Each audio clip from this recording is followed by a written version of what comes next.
News and views ആരംഭിക്കുന്നു. ഉപതെരഞ്ഞെടുപ്പിന്റെ ഫലം പുറത്തുവരുമ്പോൾ 3 മണ്ഡലങ്ങളും ഇരു മുന്നണികളും നിലനിർത്തി.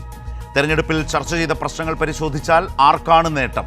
പിണറായി സർക്കാരിനെതിരായ വിധിയെഴുത്ത് ചേലക്കരയിൽ ഉണ്ടാകുമെന്ന് പ്രതീക്ഷിച്ച പ്രതിപക്ഷത്തിന് തെറ്റി. മികച്ച ഭൂരിപക്ഷത്തോടെ ചേലക്കര LDF നിലനിർത്തി. ലോക്സഭാ തെരഞ്ഞെടുപ്പിൽ ലഭിച്ച വോട്ട് ചേലക്കരയിൽ ഇക്കുറി രമ്യ ഹരിദാസിന് നേടാനായില്ല. 3 വർഷം പിന്നിട്ട സർക്കാരിനെതിരെ ഭരണവിരുദ്ധ വികാരം ശക്തമാണെന്ന് വിശ്വസിച്ച പ്രതിപക്ഷത്തിന് പാളി. പാലക്കാട്ട് സിറ്റിംഗ് സീറ്റ് നിലനിർത്തുമ്പോഴും പ്രതിപക്ഷ നേതാവിന് കനത്ത തിരിച്ചടിയായി ചേലക്കര മാറി. പാലക്കാട് മികച്ച ഭൂരിപക്ഷത്തോടെ UDF നിലനിർത്തുമ്പോഴും ആ ജനവിധിയുടെ പൊരുളെന്താണ്? പാലക്കാട് നഗരസഭ ഭരിക്കുന്ന BJPയെ ആ നഗരമേഖല നിഷ്കരുണം തള്ളി. ശക്തി കേന്ദ്രങ്ങൾ കൈവിട്ടു. സ്ഥാനാർത്ഥി നിർണയം പാളിയെന്ന് തുറന്നു പറയാൻ നേതാക്കൾ തുനിയുന്നു.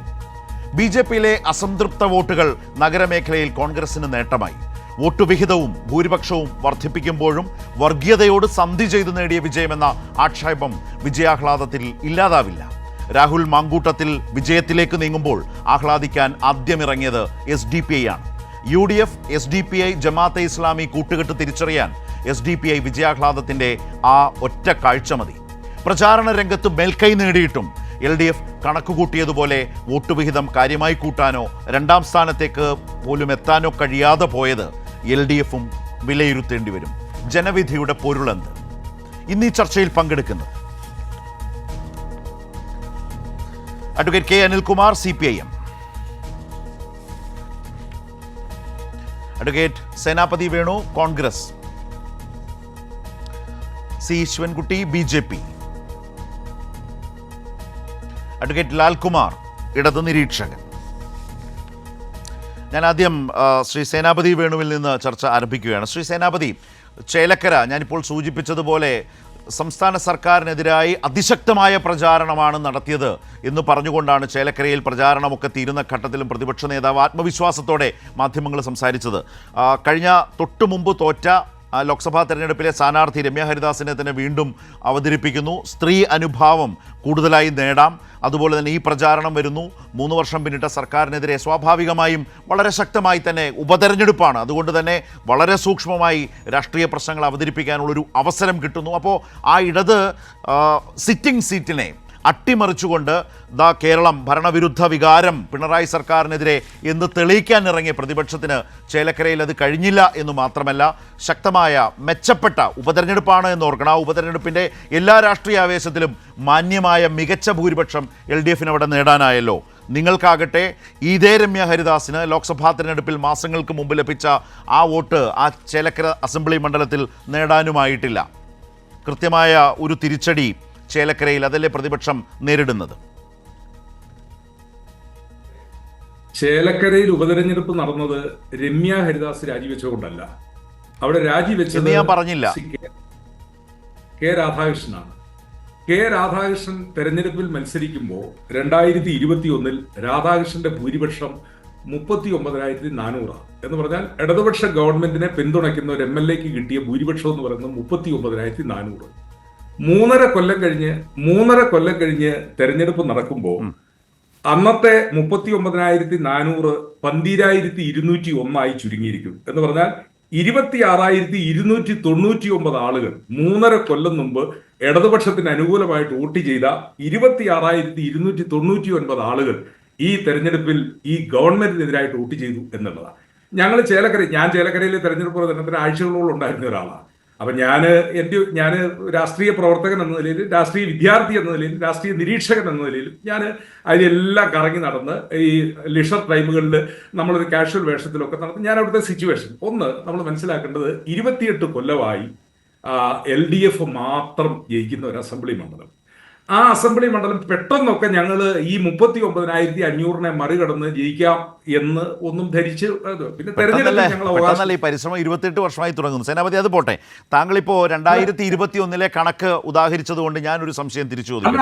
2021 കണക്ക് മാത്രമേ അതിന് കാരണീയമായിട്ടുള്ളൂ. കാരണം കഴിഞ്ഞ നിയമസഭാ ഡിസ്പ്യൂട്ട് ചെയ്തില്ല, പാർലമെന്റ് തെരഞ്ഞെടുപ്പല്ല, പാർലമെന്റ് തെരഞ്ഞെടുപ്പിലും പഞ്ചായത്ത് അവിടെയാണ് ഞാൻ പറഞ്ഞത്. ഞാൻ പറയട്ടെ, ആയിക്കോട്ടെ, ക്ലിയർ. ഞാൻ സേനാപതിയോട് എന്റെ ചോദ്യം ഒന്ന് കേൾക്കൂ. സേനാപതിയോട് സേനാപതിയോട് എൻ്റെ ചോദ്യം ഒന്ന് കേൾക്കൂ. താങ്കൾ ആ പറഞ്ഞത് മനസ്സിലായി. 2021 39,000 കെ രാധാകൃഷ്ണൻ ഉണ്ടായിരുന്ന ഭൂരിപക്ഷത്തിന്റെ അടുത്ത് ഈ ഭൂരിപക്ഷം ഇല്ലല്ലോ. ഇതാണ് താങ്കൾ ആ താരതമ്യം ചെയ്ത് എല്ലാവരും കേട്ടല്ലോ. ആയിക്കോട്ടെ ഞാൻ പറഞ്ഞതല്ല. പക്ഷേ കാണേണ്ട കാര്യം, കഴിഞ്ഞ ലോക്സഭാ ഇപ്പോൾ ഈ ചർച്ചയിൽ ലാൽകുമാർ ഇരിക്കുന്നുണ്ട്, ശ്രീ ശിവൻകുട്ടി ഇരിപ്പുണ്ട്. മോദി സർക്കാരിൻ്റെ വിലയിരുത്തലായി ലോക്സഭാ തെരഞ്ഞെടുപ്പ് വരുമ്പോഴും കേരളത്തിലെ പ്രതിപക്ഷം അതിശക്തമായി മോദിക്കെതിരെയും അതുപോലെ തന്നെ പിണറായിക്കെതിരെയും എന്ന നിലയിൽ ലോക്സഭാ തെരഞ്ഞെടുപ്പിലും അതിശക്തമായൊരു നിലപാട് സ്വീകരിച്ചാണ് ആ ലോക്സഭാ തെരഞ്ഞെടുപ്പ് മാസങ്ങൾക്ക് മുമ്പ് കടന്നുപോയത്. ആ ശക്തമായ UDF അനുകൂല ഒരു അവസ്ഥയുണ്ടായിരുന്ന ആ ലോക്സഭാ തെരഞ്ഞെടുപ്പിൽ ആകെ ഇടതുമുന്നണിക്ക് ലഭിച്ചത് ആലത്തൂരാണ്. അതിൻ്റെ ഭാഗമാണ് ചേലക്കര. നോക്കൂ, 39,000-ൽ നിന്ന് ചേലക്കരയിൽ എത്രയായിരുന്നു അന്ന് ആ മണ്ഡലം നിലനിർത്തുമ്പോൾ LDFന് ലഭിച്ച ഭൂരിപക്ഷം? ലീഡ് എത്രയായിരുന്നു? 5,000-ൽ നിന്ന് മാസങ്ങൾക്കിപ്പുറം വരുമ്പോൾ അന്നും പറഞ്ഞത് അതാണ്, ഈ സർക്കാരിനെതിരായ അതിശക്തമായ ഭരണവിരുദ്ധ വികാരമെന്നാണ് ആ തെരഞ്ഞെടുപ്പ് കഴിഞ്ഞപ്പോൾ ലോക്സഭയാണെങ്കിൽ പോലും പ്രതിപക്ഷം പറഞ്ഞത്. മാസങ്ങൾക്ക് ശേഷം വന്ന നിയമസഭാ ഉപതെരഞ്ഞെടുപ്പിൽ ആ മണ്ഡലത്തിൽ ആ 5,000-ൽ നിന്ന് 12,000-ൽ പരം വോട്ടിൻ്റെ ഒരു മെച്ചപ്പെട്ട ഭൂരിപക്ഷത്തിലേക്ക് ആ മണ്ഡലത്തിൽ LDFന് വരാൻ കഴിഞ്ഞു എന്ന് മാത്രമല്ല, നിങ്ങൾക്ക് ലോക്സഭാ തെരഞ്ഞെടുപ്പിൽ ചേലക്കരയിൽ ചെയ്ത വോട്ട് പോലും കിട്ടിയില്ല എന്നതുകൂടി വരും. അതുകൂടി താരതമ്യം ചെയ്യണം. അല്ല ശരത്തെ, ഒരു വാദഗതിക്ക് വേണ്ടി ഇപ്പൊ ശരത്ത് പറഞ്ഞ കാര്യത്തെ ഞാൻ അംഗീകരിക്കുന്നു. ഒരു വാദഗതിക്ക് വേണ്ടി. പക്ഷേ പാർലമെന്റ് തെരഞ്ഞെടുപ്പിലെ പാറ്റേൺ അല്ല ഒരു കാരണവശാലും നിയമസഭാ തെരഞ്ഞെടുപ്പ്. ഇപ്പോൾ നമ്മൾ വിലയിരുത്തേണ്ടത്, രാഷ്ട്രീയ വിലയിരുത്തല്, 2021-ൽ രാധാകൃഷ്ണൻ മത്സരിച്ചു. രാധാകൃഷ്ണൻ ഒഴിവായ സീറ്റിൽ ആ 2021-ൽ കിട്ടിയ ഇടതുപക്ഷത്തിന് കിട്ടിയ വോട്ടിൽ നിന്ന് ഇത്രയും വോട്ടിന്റെ കുറവ് വന്നത്, അതാണ് ഞങ്ങൾ പറയുന്ന ഭരണവിരുദ്ധ വികാരം എന്ന് പറയുന്നത്. ഗവൺമെന്റിനെതിരായി ആളുകൾ. അതല്ലാതെ 24 മെയ് മാസത്തിൽ നടന്ന പാർലമെന്റ് തെരഞ്ഞെടുപ്പ്, പാർലമെന്റ് തെരഞ്ഞെടുപ്പ്, ആ പാർലമെന്റ് തെരഞ്ഞെടുപ്പ് അല്ല ഈ തെരഞ്ഞെടുപ്പിന്റെ. താങ്കൾ പറഞ്ഞ പോലെ ഞാനും ഇതേ കാലയളവിൽ അവിടെ ഉണ്ടായിരുന്നയാളാണ് മാധ്യമപ്രവർത്തകൻ എന്ന നിലയ്ക്ക്. അപ്പോൾ ഞാൻ ലാലിലേക്ക് വരാം, ശ്രീ ശിവൻകുട്ടി ഞാൻ വരാം. അതിനു മുമ്പ് ഒരു കാര്യം ലാലിനോട് എനിക്ക് ചോദിക്കാനുള്ളത്, ഇവിടെ ഇപ്പോൾ ഈ തെരഞ്ഞെടുപ്പിൽ നമ്മളൊക്കെ അവിടെ പരിപാടികൾ അവതരിപ്പിക്കാനൊക്കെ പോകുമ്പോഴും ആളുകൾ ഇങ്ങനെ വളരെ കൃത്യമായി ഇത് ലോക്സഭാ തെരഞ്ഞെടുപ്പാണ്, ഇത് നിയമസഭാ തെരഞ്ഞെടുപ്പ്, കൃത്യമായി പാറ്റേൺ ഉണ്ട് എന്നൊക്കെ നമുക്കറിയാം, ഇല്ലെന്നല്ല ഞാൻ പറയുന്നത്. പക്ഷേ അപ്പോഴും ഈ തെരഞ്ഞെടുപ്പിൽ രമ്യ ഹരിദാസ് എന്ന ശ്രീ സേനാപതി വേണുവിൻ്റെ പാർട്ടിയുടെ മുന്നണിയുടെ സ്ഥാനാർത്ഥിയോട് അവിടെ സ്ത്രീകളടക്കം ചോദിച്ച ചോദ്യമുണ്ട്, ലോക്സഭാ അംഗം എന്ന നിലയിൽ ഈ ചേലക്കരയ്ക്ക് നിങ്ങൾ എന്ത് ചെയ്തു? ഇത് നിയമസഭാ തെരഞ്ഞെടുപ്പാണ്, ഉപതെരഞ്ഞെടുപ്പാണ് എന്ന് വെച്ച് ആ ചോദ്യം ചോദിക്കാതിരുന്നാൽ പോരെ? അപ്പോൾ അതും ചർച്ച ചെയ്യപ്പെട്ടിട്ടുണ്ട്. ഈ തോറ്റ ആളെ തന്നെ വീണ്ടും സ്ഥാനാർത്ഥിയാക്കുമ്പോൾ അവരുടെ പ്രവർത്തനം ചർച്ച ചെയ്യപ്പെട്ടിട്ടുണ്ട്. ലോക്സഭാ തെരഞ്ഞെടുപ്പിലും അതിശക്തമായി സംസ്ഥാന സർക്കാരിനെതിരായിട്ടുള്ള പ്രതിപക്ഷത്തിൻ്റെ മാർക്സിസ്റ്റ് വിരോധ, ഇടതുപക്ഷ വിരോധ രാഷ്ട്രീയം ശക്തമായി മുന്നോട്ട് വെച്ചിട്ടുമുണ്ട്. ലാല്, നമ്മൾ ചേലക്കരയെക്കുറിച്ചാണ് ഇപ്പോൾ സംസാരിക്കുന്നത്. ആ ചേലക്കരയുടെ ഒരു പൊതു പശ്ചാത്തലത്തിൽ നിന്നുകൊണ്ട് പ്രതിപക്ഷ നേതാവിന്, വിശേഷിച്ച് പ്രതിപക്ഷ നേതാവിന് ഭരണവിരുദ്ധ വികാരം എന്ന ഒരു വലിയ വാളെടുത്തു വീശാൻ തൽക്കാലം ഈ സർക്കാരിനെതിരെ കഴിയുമോ? ഏത് നിലയ്ക്കാണ് ചേലക്കര അവരുടെ ഒരു വലിയ വാദഗതിക്ക് വലിയ ആഘാതമായി മാറുന്നത്, തിരിച്ചടിയായി മാറുന്നത്?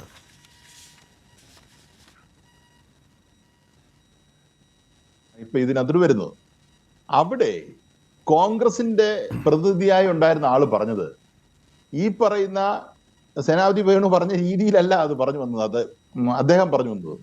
കാര്യം നോക്കൂ, വയനാട്ടിലേക്ക് നോക്കൂ. വയനാട്ടിൽ മൊത്തം ഈ പറയുന്ന ഭരണവിരുദ്ധ വികാരം നിങ്ങൾക്ക് കാണരുതോ? അത് കൂട്ടത്തിൽ പറയുന്നത് എന്താ? ലോക്സഭയുടെ പാറ്റേണും സംസ്ഥാനത്തെ പാറ്റേണും രണ്ടാണ്. ഇത് നമ്മൾ ആദ്യമൊട്ടേ പറയുന്നതാണ്, രണ്ട് പാറ്റേൺ ആണ്. ലോക്സഭാ തെരഞ്ഞെടുപ്പിന്റെ രീതിയിലല്ല നിയമസഭ നടക്കുന്നത്. ആന്റി ഇൻകംബൻസി ഫാക്ടേഴ്സ് ഉണ്ടാകുമോ? ഞാൻ കഴിഞ്ഞ ചർച്ചക്കകത്ത് നമ്മുടെ അസിതയുടെ കൂടി തിരുന്നപ്പോൾ ഞാൻ പറഞ്ഞതാണ്, ആന്റി ഇൻകംബൻസി ഫാക്ടേഴ്സ് ഉണ്ടാകും, ഇല്ല എന്നൊന്നും ഞാൻ പറയുന്നില്ല. പക്ഷെ അതാണോ ലീഡിംഗ് ഫാക്ടർ എന്നുള്ളൊരു ചോദ്യം ചോദിച്ചാൽ സംസ്ഥാന തെരഞ്ഞെടുപ്പിൽ ഇപ്പൊ വയനാട് നോക്കി അതിനെ നമുക്ക് വിലയിരുത്താൻ പറ്റില്ല. ഇപ്പൊ ഇവർ പറയുന്ന ലോജിക്ക് എടുക്കുക. 4 ലക്ഷത്തി ചില്ലാനം വോട്ടിന്റെ ഭൂരിപക്ഷത്തിൽ പ്രിയങ്ക ഗാന്ധി ജയിച്ചു. നാളെ പോയി അവിടെ VD സതീശൻ മത്സരിക്കുന്നു എന്നിരിക്കട്ടെ, പ്രിയങ്ക ഗാന്ധി രാജിവെച്ചിട്ട് ഭൂരിപക്ഷം 50,000 ആവും. ഈ 3.5 ലക്ഷം വോട്ട് നിങ്ങൾക്ക് കുറഞ്ഞെന്ന് പറഞ്ഞ് നമുക്ക് ചർച്ച ചെയ്യാൻ പറ്റുമോ? യഥാർത്ഥത്തിൽ നിങ്ങൾ ഒരു കേസ് എടുക്കുമ്പം ഈ പറഞ്ഞ എക്സ്ട്രീം കേസ് എടുത്ത് നിങ്ങൾക്ക് ബേസ് വോട്ടിനെ കണക്കാക്കാൻ പറ്റില്ല. ഈ രാഹുൽ ഗാന്ധി കിട്ടുന്നതാണ് യഥാർത്ഥത്തിലെ കോൺഗ്രസ് വോട്ടെന്ന് അവിടെ പറയാൻ പറ്റുമോ? രാഹുൽ ഗാന്ധി വരുമ്പം ഈ പറയുന്ന ഒരു പ്രധാനമന്ത്രിയാകാൻ വരുന്നു, അങ്ങനെ ഒരു ഓളത്തിൽ ഒരുപാട് പേര് വോട്ട് ചെയ്യുമായിരിക്കും. രാധാകൃഷ്ണന്റെ കാര്യത്തിലേക്ക് വരാം. ഇനി ചേലക്കര മാത്രമായിട്ട് ഞാൻ എടുത്ത് സംസാരിക്കാം. ചേലക്കരയില് കഴിഞ്ഞ പ്രാവശ്യത്തെ ഭൂരിപക്ഷം 39,000 വരുന്നതിന് കാരണം എന്താണ്? സംസ്ഥാനത്ത് വലിയൊരു തെരഞ്ഞെടുപ്പിന്റെ സമയത്ത് ഒരു തരംഗം ഉണ്ടാകുന്നു CPM അനുകൂലമായി. ഈ CPM അനുകൂലമായ തരംഗം ഉണ്ടാകുമ്പം അതിനനുസരിച്ച് ഒരു റിഫ്ലക്ഷൻ അവിടെ ഉണ്ടാകുന്നു. ഇപ്പൊ സംഭവിച്ചത് എന്താണ്? ഇപ്പൊ ഈ സംസ്ഥാനത്തെ മൊത്തം മാധ്യമ പ്രവർത്തകരും പ്രതിപക്ഷവും ഉൾപ്പെടെയുള്ളവരെല്ലാം CPIM-നും പിണറായി വിജയനും എതിരെ ഈ 2 മണ്ഡലത്തിൽ കേന്ദ്രീകരിച്ച് പ്രവർത്തിച്ചു എന്നുള്ളതാണ് നമ്മൾ മനസ്സിലാക്കേണ്ട ഒരു കാര്യമാണ്. ഇത്രയും കേന്ദ്രീകരിച്ച് പ്രവർത്തിച്ചിട്ടും അവിടെ ഒരു പ്രശ്നവും CPIM-ന് ഉണ്ടായില്ല. ഞാൻ ഇത് തന്നെയാണ് കഴിഞ്ഞ ചർച്ചയിലും പറഞ്ഞത്. ഈ പറയുന്ന രീതിയിലാണ് കേരളത്തിലെ മാധ്യമ പ്രവർത്തകർ പെരുമാറുന്നതെങ്കിൽ നമുക്ക് പലപ്പോഴും ബുദ്ധിമുട്ടുണ്ടാകാറുണ്ട്. പക്ഷെ നമ്മൾ അപ്പോഴും പറയുന്നത് എന്താ? സംവദിക്കുന്നത് നമ്മൾ ജനങ്ങളുമായിട്ടാണ്, ജനങ്ങൾ നമ്മൾ പറയുന്നത് കേൾക്കുന്നുണ്ട് എന്നുള്ളതാണ്. ഞാൻ ഉറപ്പിച്ചു പറയുന്നു, എല്ലാ വിശ്വാസത്തോടും കൂടി പറയുന്നു, നമ്മൾ പറയുന്നത് ജനം കേൾക്കുന്നുണ്ട്. മാധ്യമ പ്രവർത്തകർ പറയുന്നത് മാത്രമല്ല കേൾക്കുന്നത്. കഴിഞ്ഞ ദിവസങ്ങളിലെ കേരളത്തിലെ മാധ്യമ പ്രവർത്തകരുടെ ചർച്ചയിൽ ഈ പറയുന്ന കോൺഗ്രസ്സുകാർ ഉൾപ്പെടെ വരുന്ന ചർച്ചയിൽ പറഞ്ഞുകൊണ്ടിരുന്നത് എന്താണ്? ചേലക്കര ടൈറ്റ് ആണ്, ആര് ജയിക്കുമെന്ന് പറയാൻ പറ്റില്ല. ഇന്നത്തെ വോട്ടെണ്ണിൽ രാഹുൽ മാങ്കൂട്ടത്തിന് 1200 വോട്ട് ഭൂരിപക്ഷം വന്നപ്പോഴത്തേനെ രാഹുൽ മാങ്കൂട്ടം ജയിച്ചു എന്ന് പ്രഖ്യാപിച്ചു ഇവിടുത്തെ കേരളത്തിലെ മാധ്യമ പ്രവർത്തകർ. അതേ സ്ഥാനത്ത് 5000 എത്തിയ പ്രദീപിനെ അവർ കൈവിട്ടു. ഉറപ്പിച്ച് പറയാൻ പറ്റില്ല, പെട്ടെന്ന് തിരിച്ചു വരാൻ സാധ്യതയുണ്ട്. ഇന്ന് നിങ്ങൾക്ക് കാണാമല്ലോ, പോയി നോക്കിയാൽ മതി. അപ്പൊ അവർക്ക് അവരുടെ കയ്യിൽ ഒരു അജണ്ട ഉണ്ടായിരുന്നു, തിരിച്ചു വരാനുള്ള സാധ്യത. എന്നുവെച്ചാൽ മറ്റിടത്തോരത്ത് ആർക്കും തിരിച്ചു വരാൻ സാധ്യതയില്ല. എന്നുവെച്ചാൽ മാധ്യമപ്രവർത്തകരാണ് ബാക്കി കാര്യങ്ങൾ തീരുമാനിക്കുന്നത്. ഞാൻ പറഞ്ഞു, ഇങ്ങനെയുള്ള ഒരു നറേറ്റീവിനെ ഇടതുപക്ഷത്തിനെതിരെ, പിണറായി വിജയനെതിരെ, സംസ്ഥാന സർക്കാരിനെതിരെ ഉണ്ടായിരുന്ന ഒരു CPIM-നെതിരെ ഉണ്ടായിരുന്ന ഒരു വലിയ വികാരത്തെ ഇല്ലാതാക്കിക്കൊണ്ട് ഈ പറയുന്ന എൻറ്റയർ മെഷീനറി നമുക്കെതിരെ നിൽക്കുമ്പോഴാണ് നമ്മൾ ഈ പ്രവർത്തനം നടത്തുന്നത്.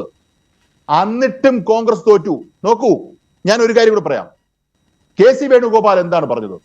KC വേണുഗോപാൽ പറഞ്ഞത് പൊളിറ്റിക്കൽ ഫൈറ്റ് നടക്കുന്നത് ചേലക്കരയാണെന്നാണ്, അല്ലേ? സതീശൻ പാലക്കാടല്ല പോയത്, യഥാർത്ഥത്തിൽ കിടക്കുകയായിരുന്നു ചേലക്കരയാണ് ഏറ്റവും എണ്ണയിട്ട് യന്ത്രം പോലെ കോൺഗ്രസിന്റെ മെഷീനറി വർക്ക് ചെയ്തത്. എന്നിട്ട് തോറ്റു.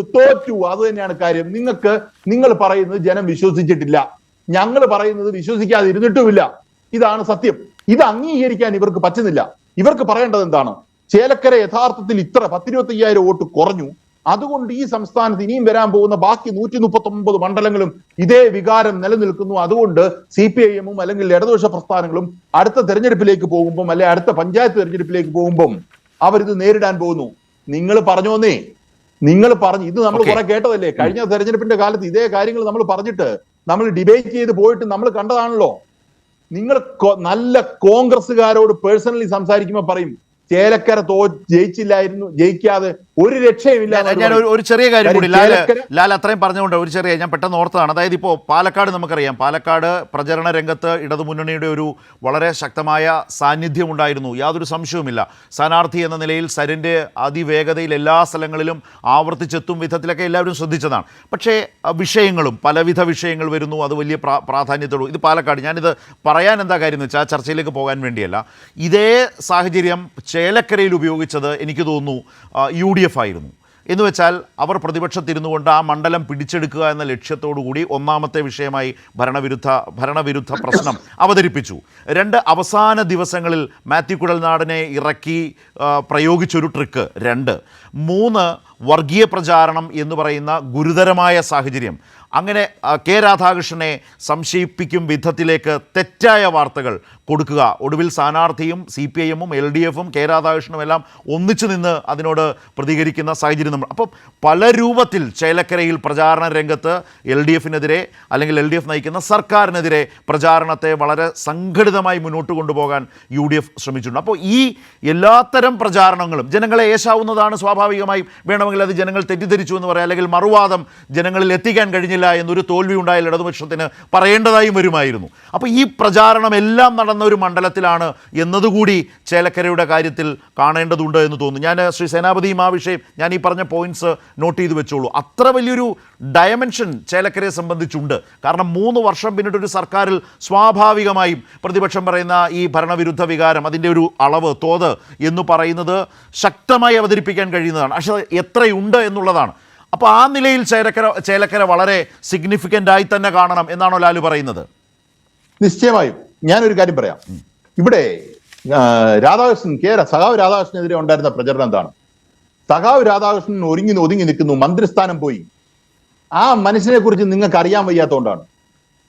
മന്ത്രിസ്ഥാനമോ ഈ പാർട്ടി കൊടുത്തതും ഈ പാർട്ടി വളർത്തിയ മനുഷ്യനാണ്. പാർട്ടിയാണ് അദ്ദേഹം, പൂർണ്ണമായ പാർട്ടിയാണ്. നിങ്ങൾക്ക് ഈ പറയുന്ന രാഷ്ട്രീയക്കാരെ കുറിച്ച്, നിങ്ങൾ ഈ പറയുന്ന സ്ഥാനമാനങ്ങൾക്ക് വേണ്ടി മാത്രം ജീവിക്കുന്ന ആൾക്കാരെ കുറിച്ച് വെച്ചാണ് നിങ്ങൾ കാര്യങ്ങൾ പറയുന്നത്. സഖാവ് രാധാകൃഷ്ണനോട് ഇന്നിപ്പം കമ്മ്യൂണിസ്റ്റ് പാർട്ടി പറയുകയാണ്, നിങ്ങൾ പാർലമെന്റ് മെമ്പർ സ്ഥാനം രാജിവെക്കണമെന്ന് പറഞ്ഞാൽ ആ പോക്കറ്റിൽ നിന്ന് എടുത്ത് എഴുതിക്കൊള്ളാൻ പറയും. ഞാൻ ഉറപ്പിച്ചു പറയുന്നു, ആ മനുഷ്യനെ അറിയാവുന്നതുകൊണ്ടാണ് പറയുന്നത്. ഈ നാട്ടിലെ രാഷ്ട്രീയം ഞാൻ ഫോളോ ചെയ്തിട്ടുള്ളതുകൊണ്ടാണ് പറയുന്നത്. പാർലമെന്റിലേക്ക് രാധാകൃഷ്ണനെ വിടുന്നതിന് കാര്യം എന്താ? എന്നെ കേൾക്കുന്ന ജനങ്ങൾ മനസ്സിലാക്കേണ്ട കാര്യമാണ്. ഒരു കാരണവശാലും ആലത്തൂർ സീറ്റ് കഴിഞ്ഞ പ്രാവശ്യം പോയതാണ്. ആ ആലത്തൂർ സീറ്റ് കഴിഞ്ഞ പ്രാവശ്യം രമ്യ ഹരിദാസിന് നഷ്ടപ്പെട്ടപ്പോൾ അത് തിരിച്ചു പിടിക്കാനുള്ള ബാധ്യത CPIM-നുണ്ട്. അതിന് ഏറ്റവും നല്ല കാൻഡിഡേറ്റിനെ ഫീൽഡ് ചെയ്യുക എന്നുള്ളതാണ്. ഒരു സംശയവുമില്ല കാര്യത്തിൽ. അതിനകത്ത് എന്താണ് തെറ്റ്? CPM ചേലക്കരയുടെ പുത്രനായ ആലത്തൂരിന്റെ പുത്രനായ K രാധാകൃഷ്ണനെ അവിടെ മത്സരിപ്പിക്കുന്നതിന് CPM-ന് ചോയ്സ് അല്ലേ? ഇവർക്ക് അവിടെ നിന്നും ജയിക്കാൻ സ്ഥലമില്ലാത്ത പ്രിയങ്ക ഗാന്ധിയെയും രാഹുൽ ഗാന്ധിയെയും കൊണ്ട് വയനാട്ടിൽ നിർത്താമെങ്കിൽ ആ മണ്ഡലത്തിലുള്ള ഒരു മനുഷ്യനെ നിയമസഭയിൽ നിന്ന് പാർലമെന്റിലേക്ക് നിർത്തുന്നതിൽ എന്താണ് തെറ്റ്? ഒരു തെറ്റുമില്ല. അദ്ദേഹം അവിടെ ജയിച്ചു, അദ്ദേഹം നിന്നുകൊണ്ട് ജയിച്ചു അല്ലേ? അദ്ദേഹം പാർലമെന്റിൽ ഇങ്ങനെ ഒരാൾ പോകണമെന്ന് പറയുന്നതിന് കാര്യം എന്താ? കോൺഗ്രസ്സുകാരും മുസ്ലിം ലീഗ് അടക്കമുള്ള ആൾക്കാർ അവിടെ പോയിട്ട് അത്യാവശ്യം സംസാരിക്കേണ്ട വിഷയങ്ങളിൽ ബില്ല് വരുമ്പം ബിരിയാണി തിന്നാൻ വെളിയിൽ പോയി, സംസാരിക്കാതെ പോയി. എത്ര ബില്ലിന് കുഞ്ഞാലിക്കുട്ടി സാഹിബ് പോകാതിരുന്നു? നമ്മൾ സംസാരിച്ചിട്ടുള്ളതല്ലേ, ചർച്ച ചെയ്തിട്ടുള്ളതല്ലേ? അപ്പൊ പാർലമെന്റിലേക്ക് പോകുമ്പം പാർലമെന്റിൽ ഈ പറയുന്ന ഇടതുപക്ഷ ജനാധിപത്യ മുന്നണിയുടെ പ്രതിനിധികൾ വേണം എന്നുള്ളതുകൊണ്ടാണ്. അതുകൊണ്ടാണ് ശൈലജ ടീച്ചറെ മത്സരിപ്പിക്കുന്നത്. തോറ്റുപോയി, പോട്ടെ. അങ്ങനെ നിങ്ങൾ ഒരാളെ വിലയിരുത്തണ്ട. ഇത് വെച്ച് നിങ്ങൾ ഒരാളെ ഡിസ്കാർഡ് ചെയ്യുക. എന്നിട്ട് എന്താ ഇവർ നടത്തിയ അടുത്ത പ്രചരണം എന്താ? ദളിത് വിഭാഗത്തിൽപ്പെട്ട ഒരു മന്ത്രിയില്ല. ദളിത് വിഭാഗത്തിൽപ്പെട്ട ഒരു മന്ത്രി ഇല്ലാതെ പോയപ്പം ആ മന്ത്രിസ്ഥാനം ഒക്യുപ്പൈ ചെയ്താരാണ്? ആദിവാസി വിഭാഗത്തിൽപ്പെട്ട ഒരാളാണ് അല്ലേ? അങ്ങനല്ലേ ചെയ്തത്? ഇതൊക്കെ ജനം കേട്ടോണ്ടിരിക്കുകയാണ്. ചേലക്കരയിൽ ഇതൊക്കെ ഇറക്കി എന്നാണ് ഞാൻ പറഞ്ഞത്. ആ ഇറക്കുമ്പോൾ സിഗ്നിഫിക്കൻസ്, പ്രാധാന്യം എന്നുള്ളതാണ് ഞാൻ പറയുന്നത്. അല്ല, ഞാൻ അതിലേക്കാ പറഞ്ഞത്. ഇത് മനുഷ്യൻ കണ്ടോണ്ടിരിക്കുകയാണ്. ഇവര് പറയുന്ന പോലെ അല്ല, ഇത് മനുഷ്യൻ കണ്ടോണ്ടിരിക്കുകയാണ്. ഇവർക്ക് പറഞ്ഞ് സ്ഥാപിക്കേണ്ട ശരത്തിയേട്ടാ ഇത്രേ ഉള്ളൂ. ഇവർക്ക് പറഞ്ഞ് സ്ഥാപിക്കേണ്ട, ഇവർക്ക് എങ്ങനെയും അടുത്ത പ്രാവശ്യം ജയിച്ച് അധികാരത്തിലെത്തണം.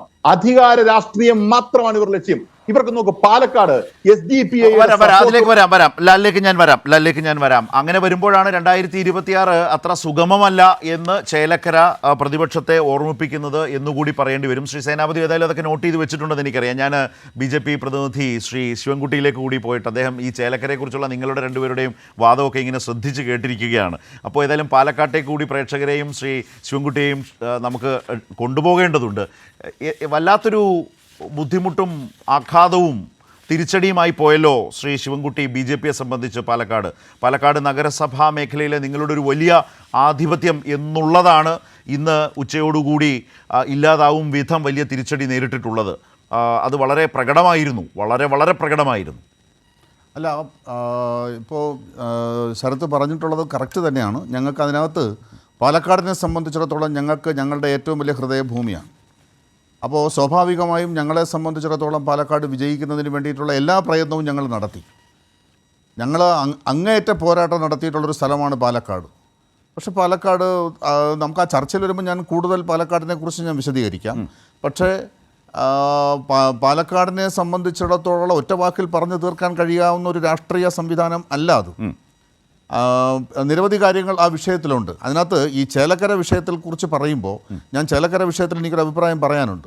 ഇക്കാര്യത്തിൽ ചേലക്കരയിൽ BJPയുടെയും ദേശീയ ജനാധിപത്യ സഖ്യത്തിൻ്റെ സ്ഥാനാർത്ഥിക്ക് കഴിഞ്ഞ തെരഞ്ഞെടുപ്പിൽ ലഭിച്ചത് 23,716. അവിടെ വോട്ട് വർദ്ധിപ്പിച്ചത് BJPയാണ്. BJPയുടെ സ്ഥാനാർത്ഥിക്ക് 30,000-ലധികം വോട്ടാണ് ചേലക്കരയിൽ ലഭിച്ചിട്ടുള്ളത്.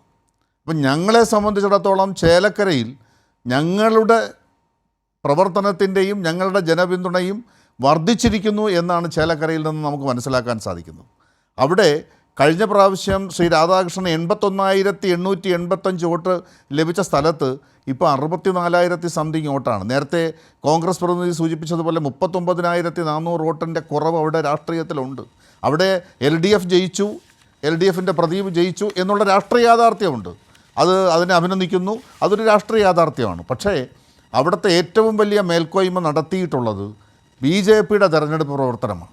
BJPയുടെ സ്ഥാനാർത്ഥിക്ക് 30,000-ലധികം വോട്ട് വർദ്ധിപ്പിച്ചിരിക്കുന്നു എന്നുള്ളതാണ് ചേലക്കരയിൽ BJP നടത്തിയിട്ടുള്ള രാഷ്ട്രീയത്തിലെ ഏറ്റവും വലിയ പരിവർത്തനം. ശരി, ഞങ്ങളെ സംബന്ധിച്ചിടത്തോളം അത് ജനാധിപത്യ സംവിധാനത്തിൽ ഞങ്ങളുടെ ഇന്ന് നടത്തിക്കൊണ്ടിരിക്കുന്ന പ്രവർത്തനങ്ങൾക്ക് കൂടുതൽ ശക്തി പകരുന്നതാണ്. അത് ഞങ്ങളെ സംബന്ധിച്ചിടത്തോളം ആത്മവിശ്വാസം പകർന്നിട്ടുണ്ട്. ഞാൻ പാലക്കാട് വിഷയത്തിനെ സംബന്ധിച്ചിടത്തോളം ഒരു പ്രധാനപ്പെട്ട കാര്യം, പാലക്കാട് വിഷയം ഞാൻ ശരത്ത് സംസാരിച്ചുകൊണ്ട് പറയുകയാണ്. പാലക്കാട് വിഷയത്തിൽ നഗരസഭയുടെ പ്രവർത്തനങ്ങളെ സംബന്ധിച്ച് ഭരിക്കുന്ന മുനിസിപ്പാലിറ്റിയെ സംബന്ധിച്ചിടത്തോളം ഞങ്ങളത് പരിശോധിക്കപ്പെടുന്നത് തന്നെയാണ്. ഞങ്ങൾക്കത് തീർച്ചയായിട്ടും ഞങ്ങൾക്ക് അവിടുത്തെ ഭരണ സംവിധാനത്തെക്കുറിച്ച് ഞങ്ങൾക്ക് പരിശോധിക്കപ്പെടേണ്ടതുണ്ട്. അവിടുത്തെ എന്ത് പിഴവുണ്ടെങ്കിലും അത് പരിശോധിച്ച് പരിഹരിക്കേണ്ടത് ഞങ്ങളുടെ ഉത്തരവാദിത്വമാണ്. ഞങ്ങൾ ഭരിക്കുന്ന മുനിസിപ്പാലിറ്റിയാണ്.